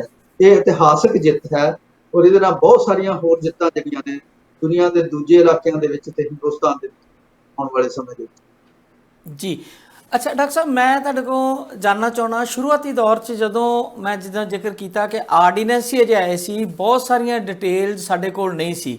ਜਦੋਂ ਤੁਸੀਂ ਉਹ ਆਰਡੀਨੈਂਸ ਵੇਖ ਕੇ ਇਹਦੇ ਸੰਬੰਧ ਵਿੱਚ ਆਰਟੀਕਲ ਲਿਖਣੇ ਸ਼ੁਰੂ ਕੀਤੇ, ਜਿਸ ਤਰ੍ਹਾਂ ਲੋਕਾਂ ਨੂੰ ਤੁਸੀਂ ਇਹਦੇ ਬਾਰੇ ਜਾਗਰੂਕ ਕਰਨਾ ਸ਼ੁਰੂ ਕੀਤਾ, ਉਹਦੇ ਵਿੱਚ ਤੁਹਾਨੂੰ ਕੀ ਲੱਗਿਆ ਕਿ ਇਹਦੇ ਨਾਲ ਕੀ ਵੱਡੇ ਨੁਕਸਾਨ ਜਿਹੜੇ ਹੁਣ ਤੇ ਬਹੁਤ ਸਾਰੀਆਂ ਡਿਟੇਲ ਆ ਗਈਆਂ ਨੇ, ਕਿਸਾਨਾਂ ਕੋਲ ਪਹੁੰਚ ਗਈਆਂ, ਉਹਨਾਂ ਨੇ ਲੜਾਈ ਵੀ ਦਿੱਤੀ ਉੱਤੇ, ਪਰ ਜਿਹੜੀ ਸ਼ੁਰੂਆਤੀ ਦੌਰ ਦੇ ਵਿੱਚ ਤੁਹਾਨੂੰ ਲੱਗਦਾ ਸੀਗਾ ਕਿ ਜ਼ਮੀਨਾਂ ਖੁੱਸਣ ਦਾ ਡਰ ਵੀ ਬਣਿਆ ਰਹੇਗਾ, ਜਾਂ ਕੁਝ ਲੋਕ ਇਹ ਕਹਿੰਦੇ ਆ ਕਿ ਜ਼ਮੀਨਾਂ ਖੋਹਣ ਦੀ ਉਹ 'ਚ ਗੱਲ ਹੈ ਨਹੀਂ ਸੀ, ਕੰਟਰੈਕਟ ਫਾਰਮ, ਮੈਂ ਪਹਿਲਾਂ ਵੀ ਤੁਹਾਨੂੰ ਇੱਕ ਵਾਰੀ ਇਸ ਗੱਲ ਬਾਰੇ ਜ਼ਿਕਰ ਕੀਤਾ ਸੀਗਾ, ਔਰ ਤੁਸੀਂ ਸਮਝਾਇਆ ਸੀ ਕਿ ਵਾਕਿਆ ਹੀ ਉਹ ਇਨਡਾਇਰੈਕਟ ਤਰੀਕੇ ਨਾਲ ਜ਼ਮੀਨਾਂ ਨੂੰ ਉੱਥੇ ਆਉਣ ਦਾ ਇੱਕ ਛੜਯੰਤਰ ਜ਼ਰੂਰ ਹੈ।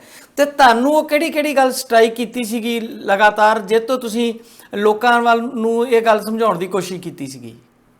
ਇਹ ਦੋ ਗੱਲਾਂ ਜਿਹੜੀਆਂ ਨੇ ਮੁੱਖ ਰੂਪ ਦੇ ਵਿੱਚ ਮੈਨੂੰ ਨਜ਼ਰ ਆਈਆਂ ਜਦੋਂ ਪਹਿਲੇ ਦੋ ਆਰਟੀਕਲ 8 ਤੇ 9 ਜੂਨ ਨੂੰ ਪੰਜਾਬੀ ਟ੍ਰਿਬਿਊਨ ਵਾਲਿਆਂ ਨੇ ਛਾਪੇ ਸੀਗੇ ਜੀ। ਉਹਦੇ 'ਚ ਪਹਿਲੀ ਗੱਲ ਤੇ ਇਹ ਸੀਗੀ ਕਿ ਇਹ ਜਿਹੜੇ ਕਾਨੂੰਨ ਨੇ ਇਹਨਾਂ ਨਾਲ ਜਿਹੜਾ ਫੈਡਰਲਿਜ਼ਮ ਹੈ ਉਹਦੇ ਉੱਤੇ ਅਟੈਕ ਹੋਇਆ, ਕਿ ਇਹ ਜਿਹੜੇ ਖੇਤੀ ਨਾਲ ਵਪਾਰ ਹੈ, ਖੇਤੀ ਦੇ ਬਾਰੇ ਕਾਨੂੰਨ ਨੇ, ਇਹ ਸੂਬਿਆਂ ਦੇ ਅਧਿਕਾਰ ਖੇਤਰ 'ਚ ਹੈ, ਇਹ ਕਨਕਰੈਂਟ ਲਿਸਟ ਵਿੱਚ ਨਹੀਂ ਹੈਗੇ। ਕਿਉਂਕਿ ਕਿਸਾਨ ਜਿਹੜੇ ਨੇ ਅਨਾਜ ਪੈਦਾ ਕਰਦੇ ਨੇ, ਜਿਹੜੀ ਕਨਕਰੈਂਟ ਲਿਸਟ ਦੀ ਧਾਰਾ ਦੇ ਤਹਿਤ ਕਾਨੂੰਨ ਬਣਾਉਣ ਦੀ ਕੋਸ਼ਿਸ਼ ਕੀਤੀ ਹੈ, ਉਹ ਹੈਗੀ ਆ ਫੂਡ ਦੀ। ਤੇ ਜਿਹੜਾ ਖੇਤੀ ਦਾ ਜਿਹੜਾ ਅਨਾਜ ਹੈ, ਉਹਨੂੰ ਜਦੋਂ ਆਟਾ ਪੀ ਕੇ ਰੋਟੀਆਂ ਬਣਾਉਂਦੇ ਆ, ਫਿਰ ਉਹ ਫੂਡ ਬਣਦਾ ਹੈਗਾ। ਤੇ ਇਸ ਕਰਕੇ ਇਹਨਾਂ ਨੇ ਕਨਸਟੀਟਿਊਸ਼ਨ ਦੀ ਵਾਇਲੇਸ਼ਨ ਕੀਤੀ ਹੈ। ਪਹਿਲੀ ਗੱਲ ਤੇ ਮੈਨੂੰ ਇਹ ਸਮਝ ਆਈ, ਔਰ ਇਹ ਮੈਂ ਜਿਹੜਾ ਟਾਈਟਲ ਵੀ ਰੱਖਿਆ ਕਿ ਇਹਦੇ ਨਾਲ ਸੂਬਿਆਂ ਦੇ ਅਧਿਕਾਰਾਂ ਤੇ ਹਮਲਾ ਔਰ ਜਿਹੜੇ ਕਿਸਾਨ ਨੇ ਉਹਨਾਂ ਤੇ ਅਟੈਕ। ਦੂਜੀ ਗੱਲ ਜਿਹੜੀ ਸਮਝ ਆਈ ਸਾਨੂੰ ਕਿ ਜਿਹੜੀਆਂ ਸਰਕਾਰੀ ਮੰਡੀਆਂ ਨੇ, ਉਹਨਾਂ ਦੇ ਪੈਰਲਲ ਜਿਹੜੀਆਂ ਮੰਡੀਆਂ ਇਹਨਾਂ ਨੇ ਖੜੀਆਂ ਕਰਨ ਦੀ ਗੱਲ ਕੀਤੀ, ਉਹਨਾਂ ਮੰਡੀਆਂ ਦੇ ਵਿੱਚ ਜਿਹੜੇ ਟੈਕਸ ਨੇ ਉਹ ਸੂਬਾ ਸਰਕਾਰਾਂ ਨਹੀਂ ਲਾ ਸਕਣਗੀਆਂ। ਇਸ ਕਾਰਨ ਕਰਕੇ ਜਿਹੜੀਆਂ ਸੂਬਾ ਸਰਕਾਰਾਂ ਨੇ, ਜਿਨ੍ਹਾਂ ਨੂੰ ਰੂਰਲ ਡਿਵੈਲਪਮੈਂਟ ਫੰਡ ਮਿਲਦਾ ਇਹਦੇ ਤੋਂ ਔਰ ਮੰਡੀ ਫੀਸ ਮਿਲਦੀ ਆ, ਜਿਹਦੇ ਨਾਲ ਰੂਰਲ ਇਨਫਰਾਸਟ੍ਰਕਚਰ ਮੇਨਟੇਨ ਹੁੰਦਾ, ਉਹ ਬੰਦ ਹੋ ਜਾਏਗਾ। ਔਰ ਕਿਉਂਕਿ ਇਹਨਾਂ ਦੇ ਉੱਤੇ ਪ੍ਰਾਈਵੇਟ ਮੰਡੀਆਂ ਦੇ ਵਿੱਚ ਨਾ ਟੈਕਸ ਲੱਗੇਗਾ ਤੇ ਨਾ ਹੀ ਉਹਨਾਂ ਦੇ ਉੱਤੇ ਸੂਬਾ ਸਰਕਾਰਾਂ ਦਾ ਕੋਈ ਕੰਟਰੋਲ ਹੋਏਗਾ, ਤੇ ਉਹਦੇ ਬਾਅਦ ਉਹ ਥੋੜਾ ਬਹੁਤਾ ਵੱਧ ਭਾਅ ਦੇ ਕੇ ਕਿਸਾਨਾਂ ਨੂੰ ਸਰਕਾਰੀ ਮੰਡੀਆਂ ਨੂੰ ਫੇਲ ਕਰ ਦੇਣਗੇ। ਔਰ ਇਹ ਜਦੋਂ ਆਮਦਨ ਆਉਣੀ ਬੰਦ ਹੋ ਗਈ ਤੇ ਪਿੰਡਾਂ ਦੀਆਂ ਲਿੰਕ ਰੋਡ ਜਿਹੜੀਆਂ ਨੇ, ਮਾਰਕੀਟਿੰਗ ਯਾਰਡ ਜਿਹੜੇ ਨੇ ਮੰਡੀਆਂ 'ਚ ਬਣਦੇ ਨੇ, ਹੋਰ ਇੰਤਜ਼ਾਮ ਜਿਹੜੇ ਉੱਥੇ ਹੁੰਦੇ ਨੇ, ਇਹ ਬੰਦ ਹੋ ਜਾਣਗੇ। ਤੇ ਸੂਬਾ ਸਰਕਾਰਾਂ ਨੂੰ ਨੁਕਸਾਨ ਹੋਏਗਾ ਤੇ ਕਿਸਾਨੀ ਨੂੰ ਨੁਕਸਾਨ ਇਹ ਹੋਏਗਾ ਕਿ ਪ੍ਰਾਈਵੇਟ ਮੰਡੀਆਂ ਦੇ ਵਿੱਚ ਬਹੁਤ ਵਾਰੀ ਸਮਾਨ ਖਰੀਦ ਕੇ ਕਿਸਾਨਾਂ ਨੂੰ ਪੇਮੈਂਟ ਨਹੀਂ ਕਰਨਗੀਆਂ। ਔਰ ਉਸ ਵਕਤ ਮੈਨੂੰ ਲੱਗਿਆ ਕਿ ਜਿਵੇਂ ਗੰਨਾ ਮਿੱਲਾਂ ਨੇ ਕਿਸਾਨਾਂ ਤੋਂ ਗੰਨਾ ਖਰੀਦ ਕੇ 5-5 ਸਾਲ 6-6 ਸਾਲ ਕੋਈ ਪੇਮੈਂਟ ਨਹੀਂ ਸੀ ਕੀਤੀ, ਤੇ ਇਹ ਕਿਸਾਨਾਂ ਨੂੰ ਇਸ ਕਿਸਮ ਦਾ ਨੁਕਸਾਨ ਹੋ ਸਕਦਾ। ਇੱਕ ਗੱਲ ਇਹਨਾਂ ਨੇ ਹੋਰ ਕੀਤੀ ਸੀ ਉਹਦੇ 'ਚ ਕਿ ਜੇ ਕਿਸਾਨ ਤੇ ਵਪਾਰੀ ਦੇ ਵਿੱਚ ਕੋਈ ਝਗੜਾ ਹੋ ਜੇ ਤੇ ਹੁਣ ਕਿਸਾਨ ਕਚਹਿਰੀ 'ਚ ਜਾ ਸਕਦਾ ਹੈ ਪੁਰਾਣੇ ਕਾਨੂੰਨਾਂ ਦੇ ਮੁਤਾਬਕ।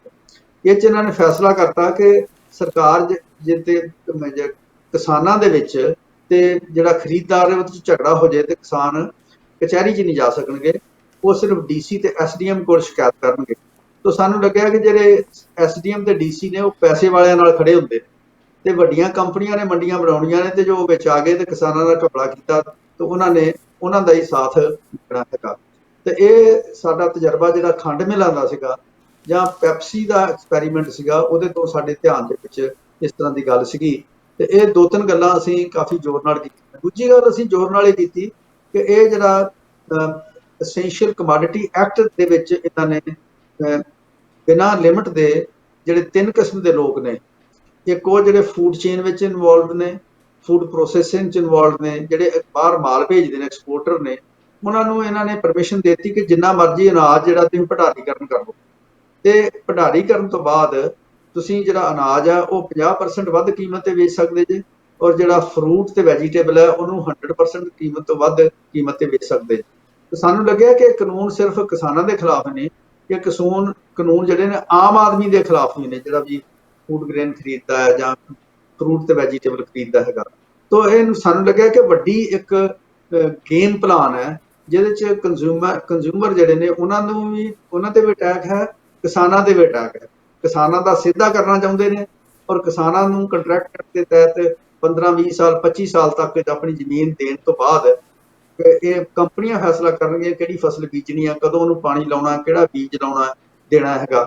ਤਾਂ ਇਹ ਕਿਸਾਨ ਨੂੰ ਆਪਣੇ ਮਜ਼ਦੂਰ ਦੇ ਤੌਰ ਤੇ ਕਨਵਰਟ ਕਰਨ ਦੀ ਇੱਕ ਸਾਜ਼ਿਸ਼ ਸਾਨੂੰ ਲੱਗੀ ਉਸ ਮੌਕੇ ਦੇ ਉੱਤੇ।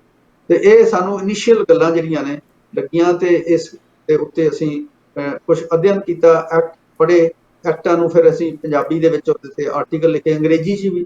ਫਸਟ ਰਾਊਂਡ 'ਚ ਮੈਂ ਅੰਗਰੇਜ਼ੀ 'ਚ ਲਿਖਿਆ ਸੀਗਾ, ਤੇ ਜਿਹੜੇ 2 ਆਰਟੀਕਲ ਨੇ ਫਿਰ ਉਹਨਾਂ ਦੇ ਟ੍ਰਾਂਸਲੇਸ਼ਨ ਪੰਜਾਬੀ ਦੇ ਵਿੱਚ ਕੀਤੀ। ਉਸ ਤੋਂ ਬਾਅਦ ਇਹ ਬਹਿਸ ਸ਼ੁਰੂ ਹੋ ਗਈ। ਫਿਰ ਕਿਸਾਨਾਂ ਨੇ ਸਾਰੇ ਐਕਟ ਜਿਹੜੇ ਨੇ ਉਹਨਾਂ ਦੀ ਟ੍ਰਾਂਸਲੇਸ਼ਨ ਕੀਤੀ। ਟ੍ਰਾਂਸਲੇਸ਼ਨ ਕਰਨ ਤੋਂ ਬਾਅਦ ਉਹਨਾਂ ਨੇ ਆਪਸ ਵਿੱਚ ਬਹਿਸ ਸ਼ੁਰੂ ਕੀਤੀ, ਔਰ ਉਹਨਾਂ ਨੂੰ ਜਿਹੜੀ ਸੋਝੀ ਪੈਦਾ ਹੋਈ ਕਿ ਇਹ ਕਾਨੂੰਨ ਜਿਹੜੇ ਨੇ ਇਹ ਕਿਸ ਤਰ੍ਹਾਂ ਜਿਹੜਾ ਖੇਤੀ ਦਾ ਡਿਸਕੋਰਸ ਹੈ, ਖੇਤੀ ਕਿੱਦਾਂ ਦੀ ਹੋਏਗੀ, ਖੇਤੀ ਦੇ ਵਿੱਚ ਕਿਹੋ ਜਿਹੀਆਂ ਮੰਡੀਆਂ ਹੋਣਗੀਆਂ, ਉਹਨਾਂ ਦੀ ਪ੍ਰੋਸੈਸ ਵਿੱਚ ਕੌਣ ਇਨਵੋਲਵ ਹੋਏਗਾ, ਕਿਵੇਂ ਕਾਰਪੋਰੇਟ ਸੈਕਟਰ ਨੂੰ ਉਹਨਾਂ ਨੇ ਘਸੋੜਨ ਦੀ ਗੱਲ ਕੀਤੀ, ਕਿਵੇਂ ਕਿਹਾ ਕਿ ਇਨਵੈਸਟਮੈਂਟ ਚਾਹੀਦੀ ਹੈ, ਸਰਕਾਰ ਇਨਵੈਸਟਮੈਂਟ ਕਰਨਾ ਨਹੀਂ ਚਾਹੁੰਦੀ ਔਰ ਕਿਸਾਨ ਕਰ ਨਹੀਂ ਸਕਦੇ, ਇਸ ਕਰਕੇ ਕਾਰਪੋਰੇਟ ਸੈਕਟਰ ਨੂੰ ਲਿਆਉਣਾ ਜ਼ਰੂਰੀ ਹੈ। ਸੋ ਇਹ ਗੱਲਾਂ ਜਿਹੜੀਆਂ ਨੇ ਹੌਲੀ ਹੌਲੀ ਸਾਹਮਣੇ ਆਈਆਂ, ਤੇ ਕਿਸਾਨਾਂ ਨੇ ਇਹ ਜਿਹੜਾ ਏਜੰਡਾ ਤੈਅ ਕੀਤਾ ਬਹੁਤ ਮਹੱਤਵਪੂਰਨ ਹੈ।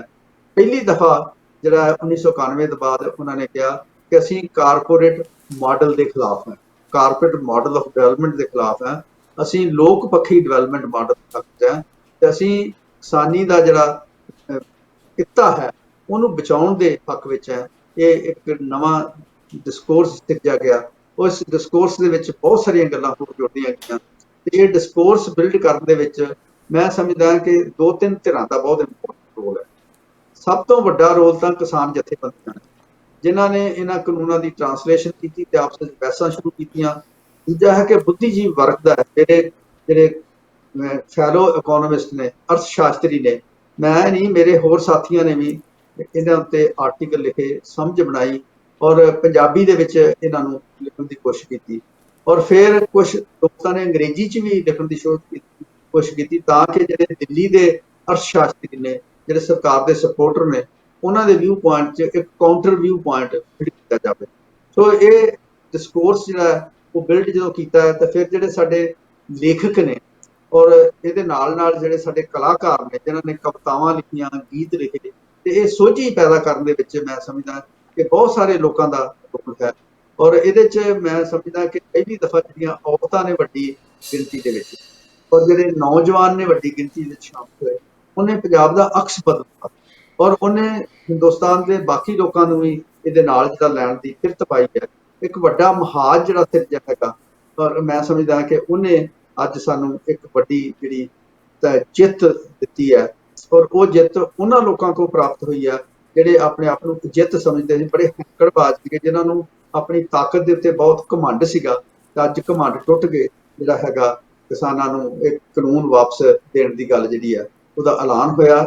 ਉਸ ਤੋਂ ਬਾਅਦ ਮੰਤਰੀ ਮੰਡਲ ਦੀ ਮੀਟਿੰਗ ਤੋਂ ਬਾਅਦ ਇੱਕ ਫੈਸਲਾ ਕੀਤਾ ਗਿਆ ਕਿ ਇਹ ਕਾਨੂੰਨ ਵਾਪਸ ਲਏ ਜਾਣਗੇ। ਹੁਣ 25 ਨੰਬਰ ਆਈਟਮ ਜਿਹੜੀ ਹੈ ਉਹ ਪਾਰਲੀਮੈਂਟ ਵਿੱਚ ਬਣਾ ਕੇ ਪੇਸ਼ ਕੀਤੀ ਜਾਏਗੀ। ਇਹ ਅਨੁਰਾਗ ਠਾਕੁਰ ਜਿਹੜੇ ਪਾਰਲੀਮੈਂਟਰੀ ਅਫੇਅਰ ਦੇ ਮੰਤਰੀ ਨੇ, ਉਹਨਾਂ ਨੇ ਬਿਆਨ ਦਿੱਤਾ ਹੈ ਕਿ 25 ਨੰਬਰ ਆਈਟਮ ਬਣਾ ਲਈ ਹੈ ਤੇ ਇਹ ਕਾਨੂੰਨ ਜਿਹੜੇ ਆ ਆਉਣ ਵਾਲੇ ਦਿਨਾਂ ਦੇ ਵਿੱਚ ਵਾਪਸ ਲੈ ਲਏ ਜਾਣਗੇ। ਜੀ ਅੱਛਾ ਡਾਕਟਰ ਸਾਹਿਬ, ਕਾਨੂੰਨ ਤੇ ਚਲੋ ਹੁਣ ਵਾਪਸੀ, ਕਿਉਂਕਿ ਗਵਰਨਮੈਂਟ ਨੇ ਜਦੋਂ ਪ੍ਰਾਈਮ ਮਿਨਿਸਟਰ ਨੇ ਆ ਕੇ ਸੰਬੋਧਨ ਕਰਕੇ ਟੀਵੀ ਦੇ ਉੱਤੇ ਕਹਿ ਦਿੱਤਾ, ਕਿਸੇ ਰੈਲੀ 'ਚ ਨਹੀਂ ਕਿਹਾ, ਤੇ ਆਪਾਂ ਨੂੰ ਇਹ ਤੇ ਬੇਵਿਸ਼ਵਾਸੀ ਬਹੁਤੀ ਨਹੀਂ ਕਰਨੀ ਚਾਹੀਦੀ। ਔਰ ਦੂਜਾ ਹੁਣ ਕੈਬਨਿਟ 'ਚ ਵੀ ਹੋ ਗਿਆ ਦੂਜਾ ਸਟੈਪ, ਔਰ ਦਿਨ ਥੋੜ੍ਹੇ ਜਿਹੇ ਰਹਿ ਗਏ, ਸਾਰਾ ਕੁਝ ਹੋ ਜਾਏਗਾ। ਮੈਂ ਤੁਹਾਡੇ ਕੋਲ ਜਾਣਨਾ ਚਾਹੁੰਦਾ ਹਾਂ ਕਿ ਕਿਸਾਨ ਜਥੇਬੰਦੀਆਂ ਦੇ ਆਪਣੇ ਐਕਸਪੀਰੀਅੰਸ ਹੋਣਗੇ, ਬਹੁਤ ਸਾਰੇ ਉਤਰਾਅ ਚੜਾਅ ਇਸ ਦੌਰਾਨ ਆਏ। ਪਹਿਲੀ ਗੱਲ ਤਾਂ ਮੈਂ ਤੁਹਾਡੇ ਕੋਲ ਇਹ ਜਾਣਨੀ ਚਾਹੁੰਦਾ ਕਿ ਜਿਹੜਾ ਇਹ ਯੂਰਪੀਅਨ ਮੁਲਕ ਨੇ ਜਾਂ ਜਿਹੜੇ ਐਡਵਾਂਸ ਮੁਲਕ ਨੇ ਜਿੱਥੇ ਆਪਾਂ ਬੈਠੇ ਆ, ਇੱਥੇ ਦੋ ਚੀਜ਼ਾਂ ਬਹੁਤ ਕਹਿੰਦੇ ਆ, ਕਹਿੰਦੇ ਲੌਬੀ ਕਰਨਾ ਤੇ ਇੱਕ ਹੁੰਦਾ ਜੀ ਪਿੱਛੇ ਦੇ ਥਿੰਕ ਟੈਂਕ ਹੈ। ਜਿਹੜੇ ਐਜੀਟੇਸ਼ਨ ਕਰਨ ਵਾਲੇ ਲੋਕ ਨੇ ਉਹ ਜਸ਼ੀਲੇ ਸੁਭਾਅ ਦੇ ਤੇ ਹੋ ਸਕਦੇ ਨੇ, ਉਹ ਮਤਲਬ ਉਹਨਾਂ ਦਾ ਆਪਣਾ ਐਕਸਪੀਰੀਅੰਸ ਹੋ ਸਕਦਾ ਹੈ ਕਿ ਕਿੱਦਾਂ ਲੜਾਈ ਦੇਣੀ ਆ, ਪਰ ਜਿਹੜੇ ਮੁੱਦੇ ਹੁੰਦੇ ਆ ਉਹਨਾਂ ਨੂੰ ਸਹੀ ਤਰੀਕੇ ਨਾਲ ਸਹੀ ਪ੍ਰਪੇਖ ਵਿੱਚ ਸਮਝ ਕੇ ਤੇ ਫਿਰ ਅੱਗੇ ਰੱਖਣਾ।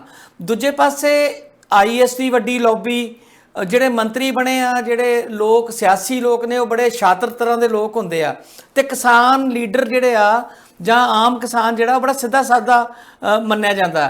ਤੇ ਇਹ ਕਿੱਦਾਂ ਇਹ ਸਾਰੀ ਵਿਧਾ ਬਣੀ ਕਿ ਕਿਸਾਨਾਂ ਨੇ ਜਿਹੜੇ ਵੱਡੇ ਵੱਡੇ ਉਹਨਾਂ ਦੇ IAS ਅਫਸਰ ਸੀਗੇ, ਉਹਨਾਂ ਦੇ ਇੰਟੈਲੀਜੈਂਸੀ ਸੀ ਸਾਰੀ, ਉਹਨੂੰ ਮਤਲਬ ਲਾਜਵਾਬ ਕਰ ਦਿੱਤਾ ਆਪਣੀਆਂ ਦਲੀਲਾਂ ਨਾਲ। ਕੀ ਕੋਈ ਆਰਥਿਕ ਮਾਹਰਾਂ ਦਾ ਜਾਂ ਕਾਨੂੰਨੀ ਮਾਹਰਾਂ ਦਾ ਕੋਈ ਥਿੰਕ ਟੈਂਕ ਤਰ੍ਹਾਂ ਦੀ ਕੋਈ ਚੀਜ਼ ਇਹਦੇ ਪਿੱਛੇ ਲਗਾਤਾਰ ਉਹ ਜਥੇਬੰਦੀਆਂ ਨਾਲ ਜੁੜੀ ਹੋਈ ਸੀ, ਜਾਂ ਫਿਰ ਗਾਏ ਬਗਾਏ ਉਹ ਆਪ ਹੀ ਸਲਾਹ ਲੈ ਲੈਂਦੇ ਸੀ, ਜਾਂ ਇੱਕ ਪ੍ਰੋਪਰ ਤਰੀਕੇ ਨਾਲ ਕੋਈ ਆਰਗੇਨਾਈਜ਼ ਵੇ ਨਾਲ ਇਹ ਸਾਰਾ ਕੁਝ ਜਿਹੜਾ ਕੀਤਾ ਗਿਆ ਜੀ? ਹਰਜੀਤ, ਇਹ ਜਦੋਂ ਕਾਫਲਾ ਬਣ ਕੇ ਤੁਰਿਆ ਨਾ, ਹਾਂਜੀ, ਕਾਰਵਾਂ ਅੱਗੇ ਵੱਧਦਾ ਰਿਹਾ ਤੇ ਲੋਕ ਜੁੜਦੇ ਰਹੇ। ਸੋ ਪਹਿਲਾਂ ਤਾਂ ਕੁਝ ਲੋਕਾਂ ਨੇ ਇਹਦੇ ਬਾਰੇ ਲਿਖਿਆ, ਪੜ੍ਹਿਆ, ਚੇਤਨਤਾ ਫੈਲਾਈ। ਉਸ ਤੋਂ ਬਾਅਦ ਇਹ ਕਾਫਲਾ ਐਸੇ ਲੋਕਾਂ ਦਾ ਵੱਧਦਾ ਗਿਆ ਜਿਹਦੇ 'ਚ ਬੁੱਧੀਜੀਵੀ ਵਰਗ, ਪੰਜਾਬੀ ਲੇਖਕ ਜਿਹੜੇ ਨੇ ਉਹ ਸ਼ਾਮਲ ਹੋਏ। ਫਿਰ ਕਾਨੂੰਨੀ ਮਾਹਰ ਇਹਦੇ ਵਿੱਚ ਸ਼ਾਮਲ ਹੋਣ ਲੱਗੇ। ਚੰਡੀਗੜ੍ਹ ਤੋਂ ਕਾਫੀ ਵਕੀਲ ਜਿਹੜੇ ਨੇ, ਦਿੱਲੀ ਤੋਂ ਕਾਫੀ ਵਕੀਲ ਜਿਹੜੇ ਨੇ, ਉਹਨਾਂ ਨੇ ਵੀ ਕਿਸਾਨਾਂ ਦੀ ਸਪੋਰਟ ਕੀਤੀ ਹੈ। ਅਰਥ ਸ਼ਾਸਤਰੀਆਂ ਦਾ ਇੱਕ ਵੱਡਾ ਹਿੱਸਾ ਮੈਂ ਤੁਹਾਡੇ ਧਿਆਨ 'ਚ ਲਿਆਉਣਾ ਚਾਹਾਂਗਾ ਕਿ ਵਰਲਡ ਬੈਂਕ ਦੇ ਸਾਬਕਾ ਵਾਈਸ ਪ੍ਰੈਜ਼ੀਡੈਂਟ ਡਾਕਟਰ ਬਾਸੂ, ਜਿਹੜੇ ਕਿ ਗਵਰਨਮੈਂਟ ਆਫ ਇੰਡੀਆ ਦੇ ਵਿੱਚ ਚੀਫ ਇਕਨੋਮਿਕ ਐਡਵਾਈਜ਼ਰ ਰਹੇ ਨੇ ਮਨਮੋਹਨ ਸਿੰਘ ਦੇ ਟਾਈਮ ਤੇ, ਉਹਨਾਂ ਵੱਲੋਂ ਕਿਸਾਨਾਂ ਦੀ ਸਪੋਰਟ ਆਈ। ਅੰਤਰਰਾਸ਼ਟਰੀ ਪੱਧਰ ਤੇ ਬਹੁਤ ਸਾਰੇ ਜਿਹੜੇ ਬੁੱਧੀਜੀਵੀ ਨੇ, ਚੌਮਸਕੀ ਹੁਣਾਂ ਦੀ ਸਪੋਰਟ ਆਈ ਹੈ। ਸੋ ਹਿੰਦੁਸਤਾਨ ਤੋਂ ਬਾਹਰ ਤੇ ਹਿੰਦੁਸਤਾਨ ਦੇ ਵਿੱਚ ਕਈ ਅਰਥ ਸ਼ਾਸਤਰੀ ਨੇ ਜਿਨ੍ਹਾਂ ਨੇ ਕਿਸਾਨਾਂ ਦੀ ਸਪੋਰਟ ਦੇ ਵਿੱਚ ਕੰਮ ਕੀਤਾ ਹੈਗਾ। ਫਸਟ ਰਾਉਂਡ ਦੇ ਵਿੱਚ 10 ਅਰਥ ਸ਼ਾਸਤਰੀਆਂ ਨੇ ਇੱਕ ਚਿੱਠੀ ਲਿਖੀ ਇਹਨੂੰ ਆਪਣੇ ਕੇਂਦਰੀ ਖੇਤੀਬਾੜੀ ਮੰਤਰੀ ਨੂੰ ਕਿ ਕਿਵੇਂ ਇਹ ਕਾਨੂੰਨ ਜਿਹੜੇ ਨੇ ਗਲਤ ਨੇ ਤੇ ਇਹਨਾਂ ਨੂੰ ਵਾਪਸ ਲਿਆ ਜਾਵੇ। ਉਸ ਤੋਂ ਬਾਅਦ 30-40 ਅਰਥ ਸ਼ਾਸਤਰੀਆਂ ਨੇ ਇੱਕ ਅਪੀਲ ਲਿਖੀ ਦੁਬਾਰਾ, ਜਦੋਂ ਡਾਇਲਾਗ ਬੰਦ ਹੋਇਆ ਕਿਸਾਨਾਂ ਦੇ ਵਿਚਾਲੇ ਤੇ ਸਰਕਾਰ ਦੇ ਵਿਚਾਲੇ, ਕਿ ਡਾਇਲਾਗ ਦੁਬਾਰਾ ਸ਼ੁਰੂ ਕੀਤਾ ਜਾਵੇ।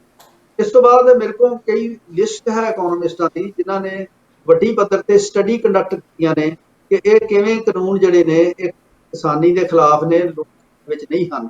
ਇੱਥੋਂ ਤੱਕ ਕਿ ਇੱਕ ਅਰਥਸ਼ਾਸਤਰੀ ਸਰਕਾਰੀ ਨੇ ਇਹ ਲਿਖਤਾ ਕਿ ਜਿਹੜੇ ਐਜੀਟੇਟ ਕਰਨ ਵਾਲੇ ਕਿਸਾਨ ਨੇ ਬੜੇ ਅਮੀਰ ਨੇ, ਇਹ ਤਾਂ ਪੀਜ਼ਾ ਖਾਂਦੇ ਨੇ, ਬਹੁਤ ਅਮੀਰ ਨੇ, ਇਸ ਕਰਕੇ ਇਹਨਾਂ ਨੂੰ ਕੁਚਲ ਦੇਣਾ ਚਾਹੀਦਾ।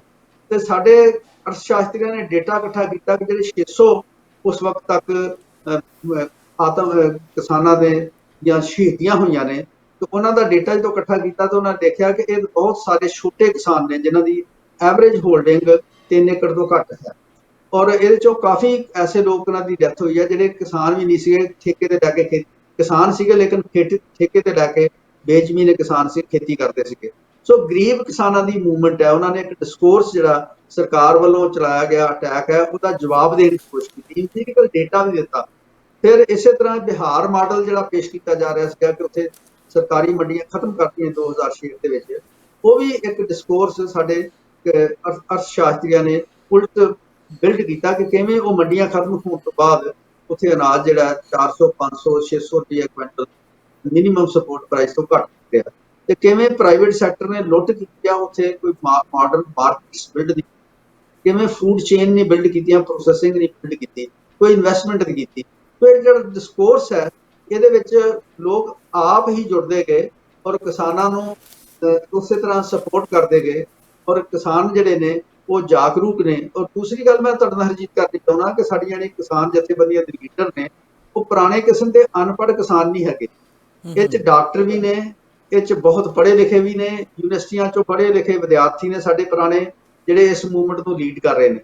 तो इस करके मैं समझदा कि इन्हां ने जिहड़ा एक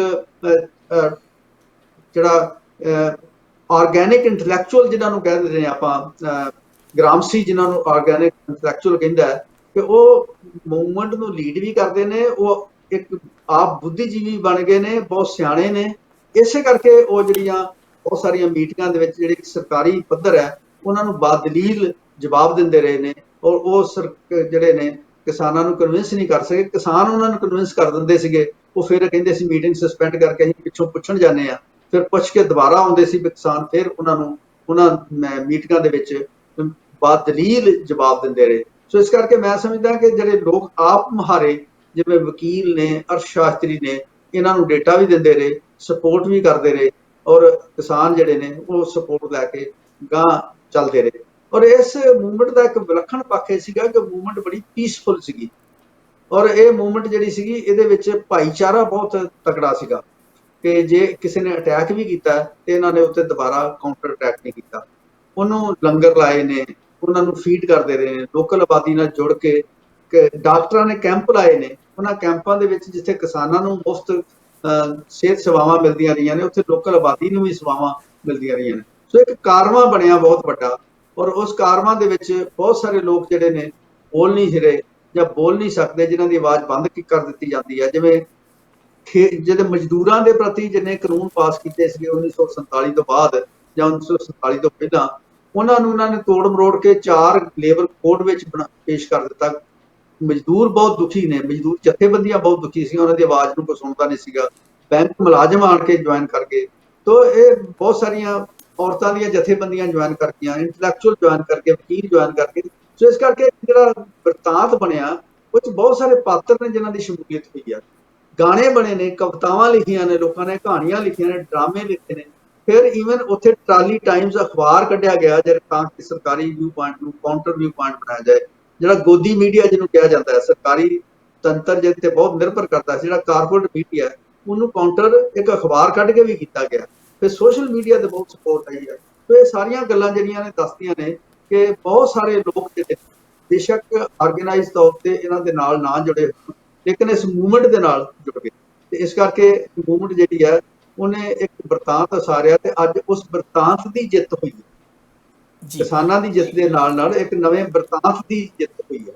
ਬਿਲਕੁਲ ਡਾਕਟਰ ਸਾਹਿਬ, ਬਿਲਕੁਲ। ਅੱਛਾ ਡਾਕਟਰ ਸਾਹਿਬ, ਇੱਕ ਚੀਜ਼ ਮੈਂ ਤੁਹਾਡੇ ਕੋਲ ਹੋਰ ਸਮਝਣੀ ਚਾਹੁੰਦਾ। ਪਿਛਲੇ ਦਿਨੀ ਆਪਾਂ ਜਦੋਂ ਮਿਲ ਬੈਠੇ ਸੀ, ਤੁਸੀਂ ਇੱਕ ਹੋਰ ਗੱਲ ਬੜੀ ਕੰਮ ਦੀ ਦੱਸੀ ਸੀ, ਜਿਹੜੀ ਮੈਂ ਚਾਹੁੰਦਾ ਕਿ ਸਾਡੇ ਦਰਸ਼ਕਾਂ ਤੱਕ ਵੀ ਉਹ ਪਹੁੰਚਣੀ ਚਾਹੀਦੀ ਆ। ਕਾਲ ਆ ਰਹੀ ਹੈ ਜੀ, ਜੇ ਕਹੋ ਤਾਂ ਮੈਂ ਕਾਲ ਵੀ ਨਾਲ ਨਾਲ ਲੈ ਲਵਾਂ ਤੇ ਉਹ ਬਿਹਤਰ ਹੈ। ਹੈਲੋ। ਹਾਂ। ਹਾਂਜੀ। ਮੇਰੇ ਖਿਆਲ ਡਿਸਕਨੈਕਟ ਹੋ ਗਈ ਜੀ, ਮੇਰਾ ਧਿਆਨ ਨਹੀਂ ਗਿਆ ਉੱਧਰ। ਦੁਬਾਰਾ ਕਾਲ ਕਰ ਲੈਣਾ ਜੀ, ਮੈਨੂੰ ਲੱਗਦਾ ਪ੍ਰੋਫੈਸਰ ਕਾਹਲੋਂ ਸ਼ਾਇਦ ਗੱਲ ਕਰਨਾ ਚਾਹੁੰਦੇ ਸੀਗੇ। ਅੱਛਾ, ਮੈਂ ਤੁਹਾਡੇ ਕੋਲ ਇਹ ਸਮਝਣਾ ਚਾਹੁੰਦਾ ਹਾਂ ਕਿ ਜਿਸ ਤਰ੍ਹਾਂ ਇਹ ਲੜਾਈ ਕਈ ਪੱਧਰ 'ਤੇ ਲੜੀ ਗਈ ਸੀਗੀ। ਤੁਸੀਂ ਦੱਸਿਆ ਸੀਗਾ ਕਿ ਜਿੱਦਾਂ ਅਰਥ ਸ਼ਾਸਤਰੀ ਇੱਕ ਪਾਸੇ ਕਿਸਾਨ ਹਿੱਤ ਦੇ ਵਿੱਚ ਖੜੇ ਸੀਗੇ, ਤੇ ਕੁਝ ਅਰਥ ਸ਼ਾਸਤਰੀ ਐਸੇ ਵੀ ਜਿਹੜੇ WTO ਤੇ ਵਰਲਡ ਬੈਂਕ ਦੀ ਪਾਲਿਸੀਜ਼ ਨੂੰ ਜਿਹੜਾ ਉਹ ਠੀਕ ਸਮਝਦੇ ਸੀਗੇ। ਉਹਨਾਂ ਦੀ ਨਜ਼ਰ ਦੇ ਵਿੱਚ ਇਸ ਬਿੱਲਾਂ ਨੂੰ ਪਾਸ ਕਰਨ ਤੋਂ ਇਲਾਵਾ ਕੋਈ ਹੋਰ ਰਾਹ ਬਚਿਆ ਹੀ ਨਹੀਂ ਸੀਗਾ। ਜਿਹੜੀ ਇਸ ਪੱਧਰ ਦੀ ਲੜਾਈ ਸੀ, ਇੰਟੈਲੈਕਚੁਅਲ ਦੀ ਲੜਾਈ ਸੀਗੀ, ਉਹਦੇ ਵਿੱਚ ਜਦੋਜਹਿਦ ਬੜੀ ਹੋਈ ਹੋਏਗੀ, ਕਿਉਂਕਿ ਇੱਕ ਦੂਜੇ ਨੂੰ ਕਾਊਂਟਰ ਕਰਨ ਦੇ ਸਾਰਿਆਂ ਕੋਲ ਨੁਕਤੇ ਹੁੰਦੇ ਆ, ਦਲੀਲਾਂ ਹੁੰਦੀਆਂ। ਤੇ ਹੁਣ ਵੀ ਨਜ਼ਰ ਆ ਰਿਹਾ ਕਿ ਬਹੁਤ ਸਾਰੇ ਉਹ ਵਿਅਕਤੀ ਜਿਹੜੇ ਇਹਨਾਂ ਬਿੱਲਾਂ ਨੂੰ ਦਰੁਸਤ ਠਹਿਰਾ ਰਹੇ ਸੀਗੇ, ਤੇ ਉਹਨਾਂ ਵਿੱਚ ਜਿਹੜੇ ਉਹ 3 ਮੈਂਬਰੀ ਕਮੇਟੀ ਬਣੀ ਸੀ ਕਿਸਾਨਾਂ ਦੀ, ਘਣਵਤ ਸ਼ਾਇਦ ਉਹਨਾਂ ਦਾ ਨਾਂ ਆ, ਉਹ ਲੋਕ ਬੜੇ ਤਿਲਮਿਲਾ ਰਹੇ ਨੇ ਕਿ ਇਹ ਬਿਲਕੁਲ ਗਲਤ ਫੈਸਲਾ ਕਰਤਾ ਜੀ ਗਵਰਨਮੈਂਟ ਨੇ ਵਾਪਸ ਲੈਣ ਵਾਲਾ। ਜੋ ਕੁਝ ਅਸੀਂ ਕਹਿ ਰਹੇ ਸੀ ਉਹ ਦਰੁਸਤ ਸੀ। ਸੋ ਜਿਹੜੀ ਇਹ ਇਸ ਪੱਧਰ ਤੇ ਲੜਾਈ ਹੋਈ, ਉਹਦੇ ਵਿੱਚ ਤੁਸੀਂ ਕਿਸ ਤਰ੍ਹਾਂ ਦੀ ਮਤਲਬ ਜਿੱਤ ਹਾਰ ਸਮਝਦੇ ਹੋ, ਜਾਂ ਦਲੀਲਬਾਜ਼ੀ 'ਚ, ਜਾਂ ਉਸ ਚੀਜ਼ ਨੂੰ ਮਤਲਬ ਲੋਕਾਂ ਨੂੰ ਸਮਝਾਉਣ ਵਿੱਚ, ਜਾਂ ਜਿਸ ਤਰੀਕੇ ਨਾਲ ਇੱਕ ਨਵਾਂ ਬਰਤਾਂਤ ਕਹਿ ਰਹੇ ਹੋ ਸਿਰਜਿਆ ਗਿਆ ਕਿ ਹੁਣ ਜਦੋਂ ਅੱਗੇ ਤੋਂ ਵੀ ਕੋਈ ਕਾਰਪੋਰੇਟ ਦੇ ਖਿਲਾਫ ਬੜੇ ਸੰਘਰਸ਼ ਹੋਣਗੇ, ਸਾਨੂੰ ਲੱਗਦਾ ਕਿ ਗੱਲ ਇੱਥੇ ਮੁੱਕਣੀ ਨਹੀਂ ਹੈ, ਤੇ ਹੁਣ ਖੁੱਲੀ ਲੜਾਈ ਹੋਏਗੀ ਇੱਕ ਕਿਸਮ ਦੀ ਵਿਚਾਰਧਾਰਕ ਪੱਧਰ ਦੀ ਵੀ, ਕਿ ਇਕੱਲੇ ਅੰਦੋਲਨ ਦੀ ਲੜਾਈ ਨਹੀਂ ਰਹਿ ਜਾਏਗੀ ਹੁਣ ਇਹ? ਦੇਖੋ, ਇਹ ਜਿਹੜੀ ਵਿਚਾਰਧਾਰਕ ਲੜਾਈ ਤੁਸੀਂ ਕਹਿ ਰਹੇ ਜੇ ਨਾ, ਕਿ ਸਰਕਾਰੀ ਤੰਤਰ ਜਿਹੜਾ ਹੈ ਉਹਨਾਂ ਨੇ ਕੋਈ ਇੰਪੀਰੀਕਲ ਸਟੱਡੀ ਨਹੀਂ ਕੀਤੀ ਇਸ ਪੀਰੀਅਡ 'ਚ ਡੇਟਾ ਇਕੱਠਾ ਕਰਕੇ। ਜਿਹੜੀ ਕਾਊਂਟਰ ਵਿਊ ਪੁਆਇੰਟ ਕਿਸਾਨਾਂ ਦੇ ਹੱਕ 'ਚ ਸੀਗਾ, ਉਹ 'ਚ ਬਹੁਤ ਸਾਰੇ ਅਰਥ ਸ਼ਾਸਤਰੀਆਂ ਨੇ ਨਵਾਂ ਡੇਟਾ ਇਕੱਠਾ ਕਰਕੇ, ਨਵੀਆਂ ਸਟੱਡੀਜ਼ ਕੰਡਕਟ ਕਰਕੇ ਉਹਨਾਂ ਦੇ ਸਰਕਾਰੀ ਵਿਊ ਪੁਆਇੰਟ ਨੂੰ ਕਾਊਂਟਰ ਕੀਤਾ ਹੈਗਾ, ਉਹਨਾਂ ਨੂੰ ਝੁਠਲਾਇਆ ਹੈਗਾ। ਸੋ ਇਸ ਕਰਕੇ ਮੈਂ ਸਮਝਦਾ ਕਿ ਇਹ ਜਿਹੜਾ ਇਨੀਸ਼ੀਏਟਿਵ ਹੈ ਕਿ ਮੂਵਮੈਂਟ ਨਾਲ ਜੁੜ ਕੇ ਅਰਥ ਸ਼ਾਸਤਰੀਆਂ ਦਾ, ਬੁੱਧੀਜੀਵੀਆਂ ਦਾ ਜੁੜਨਾ, ਫਿਰ ਮਿਹਨਤ ਕਰਕੇ ਡੇਟਾ ਇਕੱਠਾ ਕਰਕੇ ਕਾਊਂਟਰ ਵਿਊ ਪੁਆਇੰਟ ਬਿਲਡ ਕਰਨਾ, ਤੇ ਸਰਕਾਰੀ ਤੰਤਰ ਨੂੰ ਥਿਊਰੀ ਵਿੱਚ ਵੀ ਪ੍ਰੈਕਟਿਸ ਦੇ ਵਿੱਚ ਵੀ ਮਾਤ ਦੇਣੀ, ਇਹ ਮੈਂ ਸਮਝਦਾ ਵਿਚਾਰਾਂ ਦਾ ਭੇੜ ਜਿਹੜਾ ਹੋਇਆ ਇਹ ਬਹੁਤ ਵੱਡੀ ਪ੍ਰਾਪਤੀ ਹੈ।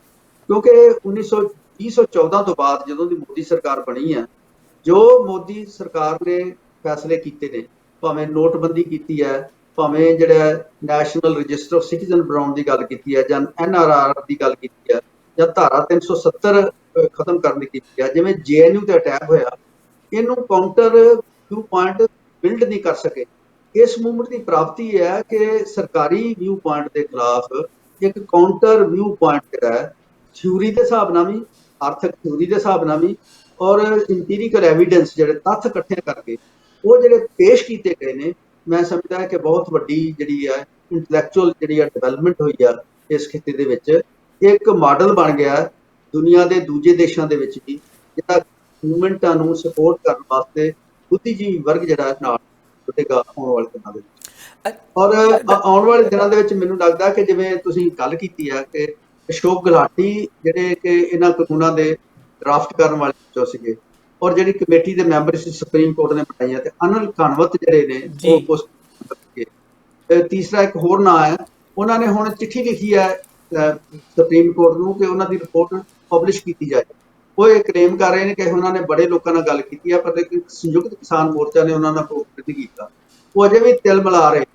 ਇਹ ਸਾਰੇ ਲੋਕ ਜਿਹੜੇ ਨੇ ਇਹ ਨਵ ਉਦਾਰਵਾਦੀ ਪਾਲਿਸੀਆਂ ਪ੍ਰਣਾਲੀ ਹੋਏ ਨੇ, ਔਰ ਇਹ ਕਾਰਪੋਰੇਟ ਸੈਕਟਰ ਦਾ ਵਿਊ ਪੁਆਇੰਟ ਅਪਹੋਲਡ ਕਰਨ ਵਾਲੇ ਨੇ।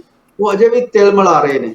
ਉਹਨਾਂ ਨੂੰ ਲੱਗਦਾ ਹੈ ਕਿ ਇਹ ਕਾਨੂੰਨ ਜਿਹੜੇ ਨੇ, ਜਿਵੇਂ ਮੋਦੀ ਨੇ ਆਪਣੇ ਐਲਾਨ ਵਿੱਚ ਵੀ ਕਿਹਾ ਗਿਆ ਕਿ ਕਾਨੂੰਨ ਅਸੀਂ 2 ਬਣਾਏ ਸੀ, ਲੇਕਿਨ ਸਰਕਾਰ ਕਿਸਾਨਾਂ ਨੂੰ ਕਨਵਿੰਸ ਨਹੀਂ ਕਰ ਸਕੀ। ਹੁਣ ਕਨਵਿੰਸ ਕਰਨ ਵਾਸਤੇ ਉਹ ਨਵਾਂ ਰਸਤਾ ਲੱਭਣ ਦੀ ਕੋਸ਼ਿਸ਼ ਕਰਨਗੇ, ਤੇ ਆਉਣ ਵਾਲੇ ਦਿਨਾਂ ਦੇ ਵਿੱਚ ਵਿਚਾਰਾਂ ਦਾ ਭੇੜ ਹੋਰ ਜ਼ਿਆਦਾ ਹੋਏਗਾ। ਇਸ ਕਰਕੇ ਕਿਸਾਨ ਜਥੇਬੰਦੀਆਂ ਨੂੰ ਬੜਾ ਸੁਚੇਤ ਰਹਿਣ ਦੀ ਲੋੜ ਹੈ ਕਿ ਆਉਣ ਵਾਲੇ ਦਿਨਾਂ ਦੇ ਵਿੱਚ ਚੋਰ ਮੋਰੀ ਰਾਹੀਂ ਟੇਢੇ ਤਰੀਕੇ ਦੇ ਨਾਲ ਇਹਨਾਂ ਨੂੰ ਮੁੜ ਕੇ ਲਾਗੂ ਨਾ ਕੀਤਾ ਜਾਏ, ਔਰ ਇਹ ਜ਼ਿੰਮੇਵਾਰੀ ਜ਼ਿਆਦਾ ਸੀਰੀਅਸ ਬਣਦੀ ਜਾ ਰਹੀ ਹੈ। ਜੀ। ਅੱਛਾ ਡਾਕਟਰ ਸਾਹਿਬ, ਮੈਂ ਇੱਕ ਦੋ ਗੱਲਾਂ ਤੁਹਾਡੇ ਨਾਲ ਹੋਰ ਬਹੁਤ ਜ਼ਰੂਰੀ ਜਿਹੜੇ ਨੁਕਤੇ ਨੇ ਉਹ ਤੁਹਾਡੇ ਨਾਲ ਸਾਂਝੇ ਕਰਨਾ ਚਾਹੁੰਦਾ ਹਾਂ। ਇਹਦੇ ਵਿੱਚ ਇੱਕ ਚੀਜ਼ ਤੇ ਸਾਡੀ ਸਮਝ ਆਉਂਦੀ ਆ ਕਿ ਪੋਲੀਟੀਕਲ ਪਾਰਟੀਆਂ ਤੋਂ ਲੀਡਰਸ਼ਿਪ ਜਿਹੜੀ ਕਿਸਾਨਾਂ ਦੀ ਸੀ ਉਹਨਾਂ ਦਾ ਵੀ ਤੇ ਆਮ ਲੋਕਾਂ ਦਾ ਵੀ ਮੋਹ ਭੰਗ ਹੋਇਆ ਸੀਗਾ ਕਿ ਇਹ ਸਾਡਾ ਕੁਝ ਕਰ ਨਹੀਂ ਰਹੇ, ਇਹ ਡਰਾਮੇਬਾਜ਼ੀ ਕਰਦੇ ਨੇ, ਪਰ ਅਸਲ ਵਿੱਚ ਸਾਡੇ ਹਿੱਤ ਲਈ ਕੁਝ ਕੰਮ ਜਿਹੜਾ ਉਹ ਕੰਕਰੀਟ ਕੰਮ ਜਿਹੜਾ ਗਰਾਊਂਡ ਤੇ ਹੋਣਾ ਚਾਹੀਦਾ ਉਹ ਨਹੀਂ ਕਰਦੇ। ਉਹਨਾਂ ਨੂੰ ਦੂਰ ਰੱਖਣ ਵਾਲਾ ਫੈਸਲਾ ਬਹੁਤ ਦੂਰ ਅੰਦੇਸ਼ੀ ਵਾਲਾ ਫੈਸਲਾ ਸੀਗਾ, ਬਹੁਤ ਵਧੀਆ ਫੈਸਲਾ ਸੀਗਾ। ਪਰ ਨਾਲ ਦੀ ਨਾਲ ਕਿਤੇ ਕਿਤੇ ਲੱਗਦਾ ਸੀਗਾ ਕਿ ਜਦੋਂ ਅਸੀਂ ਕਹਿੰਦੇ ਆ ਕਿ ਇਹ ਸਟੇਟਾਂ ਦੇ ਅਧਿਕਾਰ ਤੇ ਡਾਕਾ ਆ, ਜਿਹੜਾ ਫੈਡਰਲ ਢਾਂਚਾ ਆ ਸਾਡਾ ਸੰਵਿਧਾਨ ਉਹਦੀ ਉਲੰਘਣਾ ਆ, ਤੇ ਕੁਝ ਲੋਕਾਂ ਦਾ ਵਿਚਾਰ ਇਹ ਸੀ ਕਿ ਸੁਪਰੀਮ ਕੋਰਟ ਦਾ ਸਹਾਰਾ ਵੀ ਲਿਆ ਜਾਣਾ ਚਾਹੀਦਾ ਸੀਗਾ, ਜਿਹੜਾ ਕਿਸਾਨਾਂ ਨੇ ਨੋਇੰਗਲੀ ਨਹੀਂ ਲਿਆ। ਉਹਨਾਂ ਨੇ ਬਾਰ-ਬਾਰ ਕਿਹਾ ਸਾਡੀ ਲੜਾਈ ਸੁਪਰੀਮ ਕੋਰਟ ਨਾਲ ਨਹੀਂ, ਸਾਡੀ ਲੜਾਈ ਕੇਂਦਰ ਦੀ ਸਰਕਾਰ ਨਾਲ ਆ। ਇਹਦੇ ਪਿੱਛੇ ਤੁਸੀਂ ਕੀ ਵਜ੍ਹਾ ਮੰਨਦੇ ਹੋ ਕਿ ਕੋਰਟ ਵਾਲੇ ਪਾਸੇ ਨੂੰ ਜਾਣ ਵਾਲਾ ਜਿਹੜਾ ਰਾਹ ਵਾ ਉਹ ਨਹੀਂ ਚੁਣਿਆ ਗਿਆ? ਉਹ ਇਸ ਕਰਕੇ ਨਹੀਂ ਚੁਣਿਆ ਗਿਆ ਕਿ ਜਦੋਂ ਪਿਛਲੇ ਸਮੇਂ ਦੇ ਵਿੱਚ ਜਿਹੜਾ ਫੈਸਲਾ ਹੋਇਆ ਰਾਮ ਜਨਮ ਭੂਮੀ ਵਾਲਾ, ਹਾਂਜੀ, ਉਹਦੇ ਬਾਅਦ ਜਿਹੜੇ ਚੀਫ ਜਸਟਿਸ ਸੀਗੇ ਉਹਨਾਂ ਨੂੰ ਰਾਜ ਸਭਾ ਦੇ ਵਿੱਚ ਨਾਮਜ਼ਦ ਕਰ ਲਿਆ ਗਿਆ। ਉਹਦੇ ਬਾਅਦ ਜਿਹੜੀ ਕ੍ਰੈਡੀਬਿਲਿਟੀ ਆ ਸੁਪਰੀਮ ਕੋਰਟ ਦੀ, ਉਹਦੇ 'ਚ ਵਿਸ਼ਵਾਸ ਲੋਕਾਂ ਦਾ ਥੋੜਾ ਘਟਿਆ ਔਰ ਲੋਕਾਂ ਨੂੰ ਲੱਗਦਾ ਸੀਗਾ ਕਿ ਜਿਹੜੇ ਜੁਡੀਸ਼ਰੀ ਹੈ ਉਹ ਸਰਕਾਰੀ ਦਬਾਅ ਹੇਠ ਹੈ। ਤੇ ਇਸ ਕਰਕੇ ਕਿਸਾਨਾਂ ਨੇ ਇਹ ਗੱਲ ਸੋਚੀ ਕਿ ਜੇ ਅਸੀਂ ਸੁਪਰੀਮ ਕੋਰਟ ਦੇ ਵਿੱਚ ਪਾਰਟੀ ਬਣ ਗਏ ਤਾਂ ਸਾਡੇ ਤੇ ਸੁਪਰੀਮ ਕੋਰਟ ਤੋਂ ਕੋਈ ਫੈਸਲਾ ਲੈ ਕੇ ਸਰਕਾਰ ਜਿਹੜੀ ਆ ਜ਼ਬਰਦਸਤੀ ਲਾਗੂ ਕਰਨ ਦੀ ਕੋਸ਼ਿਸ਼ ਕਰੇਗੀ। ਮੈਂ ਸਮਝਦਾ ਬੜੀ ਸਿਆਣਪ ਵਾਲੀ ਗੱਲ ਉਹਨਾਂ ਨੇ ਕੀਤੀ।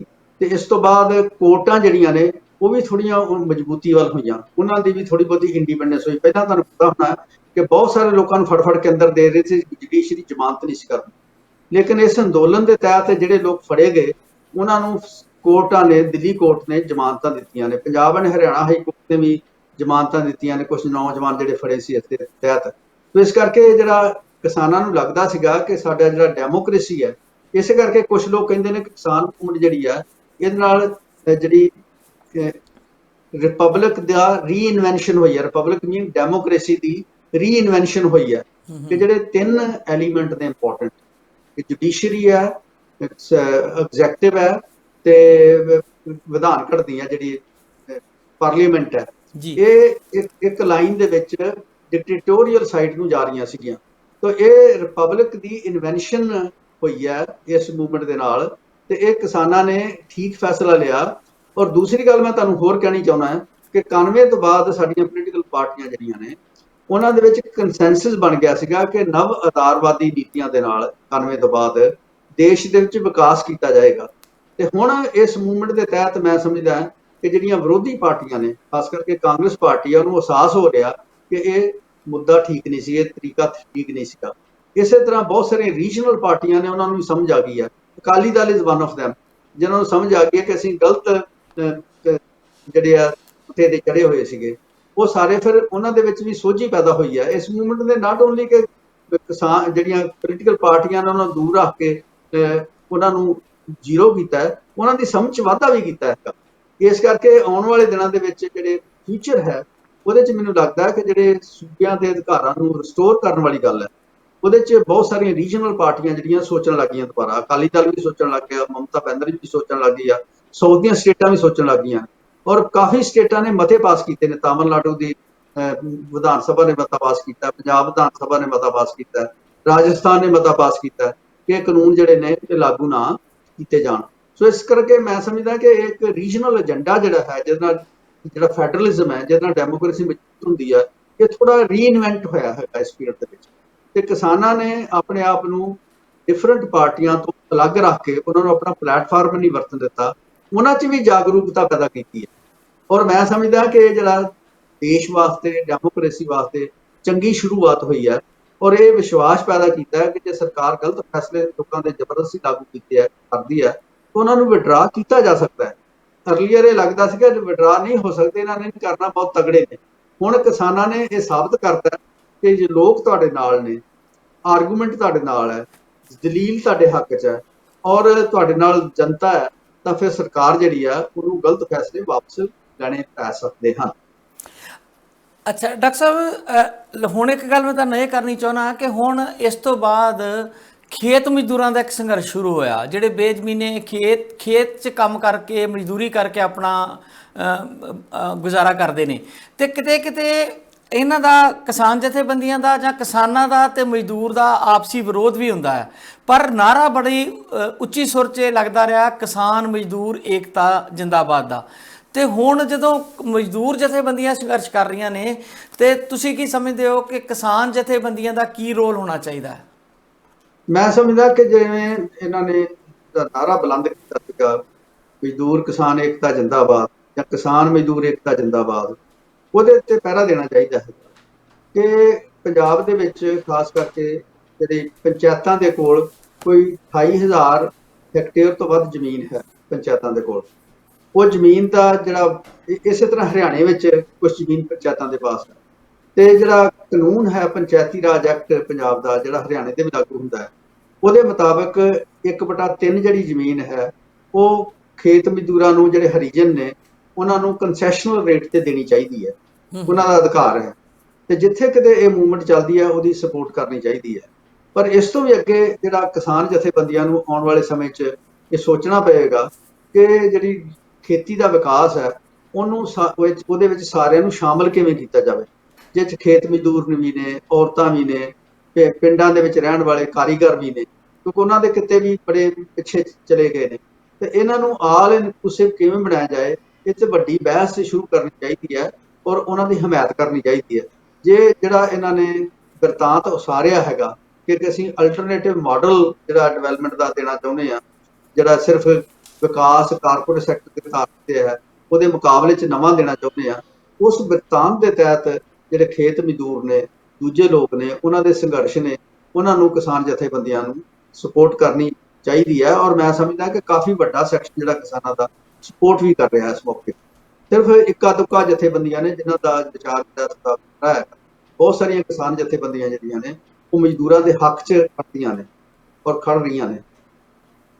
ਬਿਲਕੁਲ ਡਾਕਟਰ ਸਾਹਿਬ, ਬਹੁਤ ਸਾਰੇ ਸਵਾਲ ਮੇਰੇ ਦਿਮਾਗ 'ਚ ਆਈ ਜਾ ਰਹੇ ਆ, ਪਰ ਸਮਾਂ ਆਪਾਂ ਨੂੰ ਇਜਾਜ਼ਤ ਨਹੀਂ ਦਿੰਦਾ। ਵੈਸੇ ਮੈਂ ਕਿਸੇ ਅਗਲੇ ਦਿਨ ਜਦੋਂ ਤੁਹਾਡੇ ਕੋਲ ਸਮਾਂ ਮਿਲਿਆ, ਉਸ ਦਿਨ ਮੈਂ ਤੁਹਾਡੇ ਕੋਲ ਜਾਣਨਾ ਚਾਹੂੰਗਾ ਕਿ ਖੇਤੀ ਦੇ ਵਿੱਚ ਜਿਹੜੇ ਬਦਲ ਨੇ, ਜਿੱਦਾਂ ਜਿਵੇਂ ਤੁਸੀਂ ਦੱਸਦੇ ਹੋ ਕਾਰਪੋਰੇਟ ਘਰਾਣਿਆਂ ਦਾ ਬਦਲ ਉਸਾਰਨ ਦੀ ਲੋੜ ਹੈ, ਬੁੱਧੀਜੀਵੀਆਂ ਨੇ ਵੀ ਸੋਚਿਆ ਹੋਏਗਾ, ਤੇ ਕਿਸਾਨੀ ਨੂੰ ਬਚਾਉਣ ਲਈ ਆਪਣੇ ਲੈਵਲ ਤੇ ਜਿਹੜੇ ਆਪਾਂ ਨੂੰ ਯਤਨ ਕਰਨੇ ਪੈਣੇ ਨੇ, ਉਹਦੇ ਤੇ ਆਪਾਂ ਜ਼ਰੂਰ ਤੁਹਾਡੇ ਨਾਲ ਕਿਸੇ ਦਿਨ ਤੁਹਾਡੇ ਵਿਚਾਰ ਜਾਣਾਂਗੇ, ਆਪਣੇ ਦਰਸ਼ਕਾਂ ਤੱਕ ਪਹੁੰਚਾਵਾਂਗੇ ਕਿ ਖਾਲੀ ਜਿਹੜੀ ਆ 2 ਫਸਲਾਂ ਦੇ ਉੱਤੇ ਨਿਰਭਰਤਾ ਸਾਨੂੰ ਵੀ ਘਟਾਉਣੀ ਪਏਗੀ, ਸਾਡਾ ਵਾਤਾਵਰਣ ਦੇ ਨਾਲ ਜੁੜੇ ਸਵਾਲਾਂ ਨੂੰ ਵੀ ਸਾਨੂੰ ਐਡਰੈਸ ਕਰ ਹੋਣਾ ਪਏਗਾ।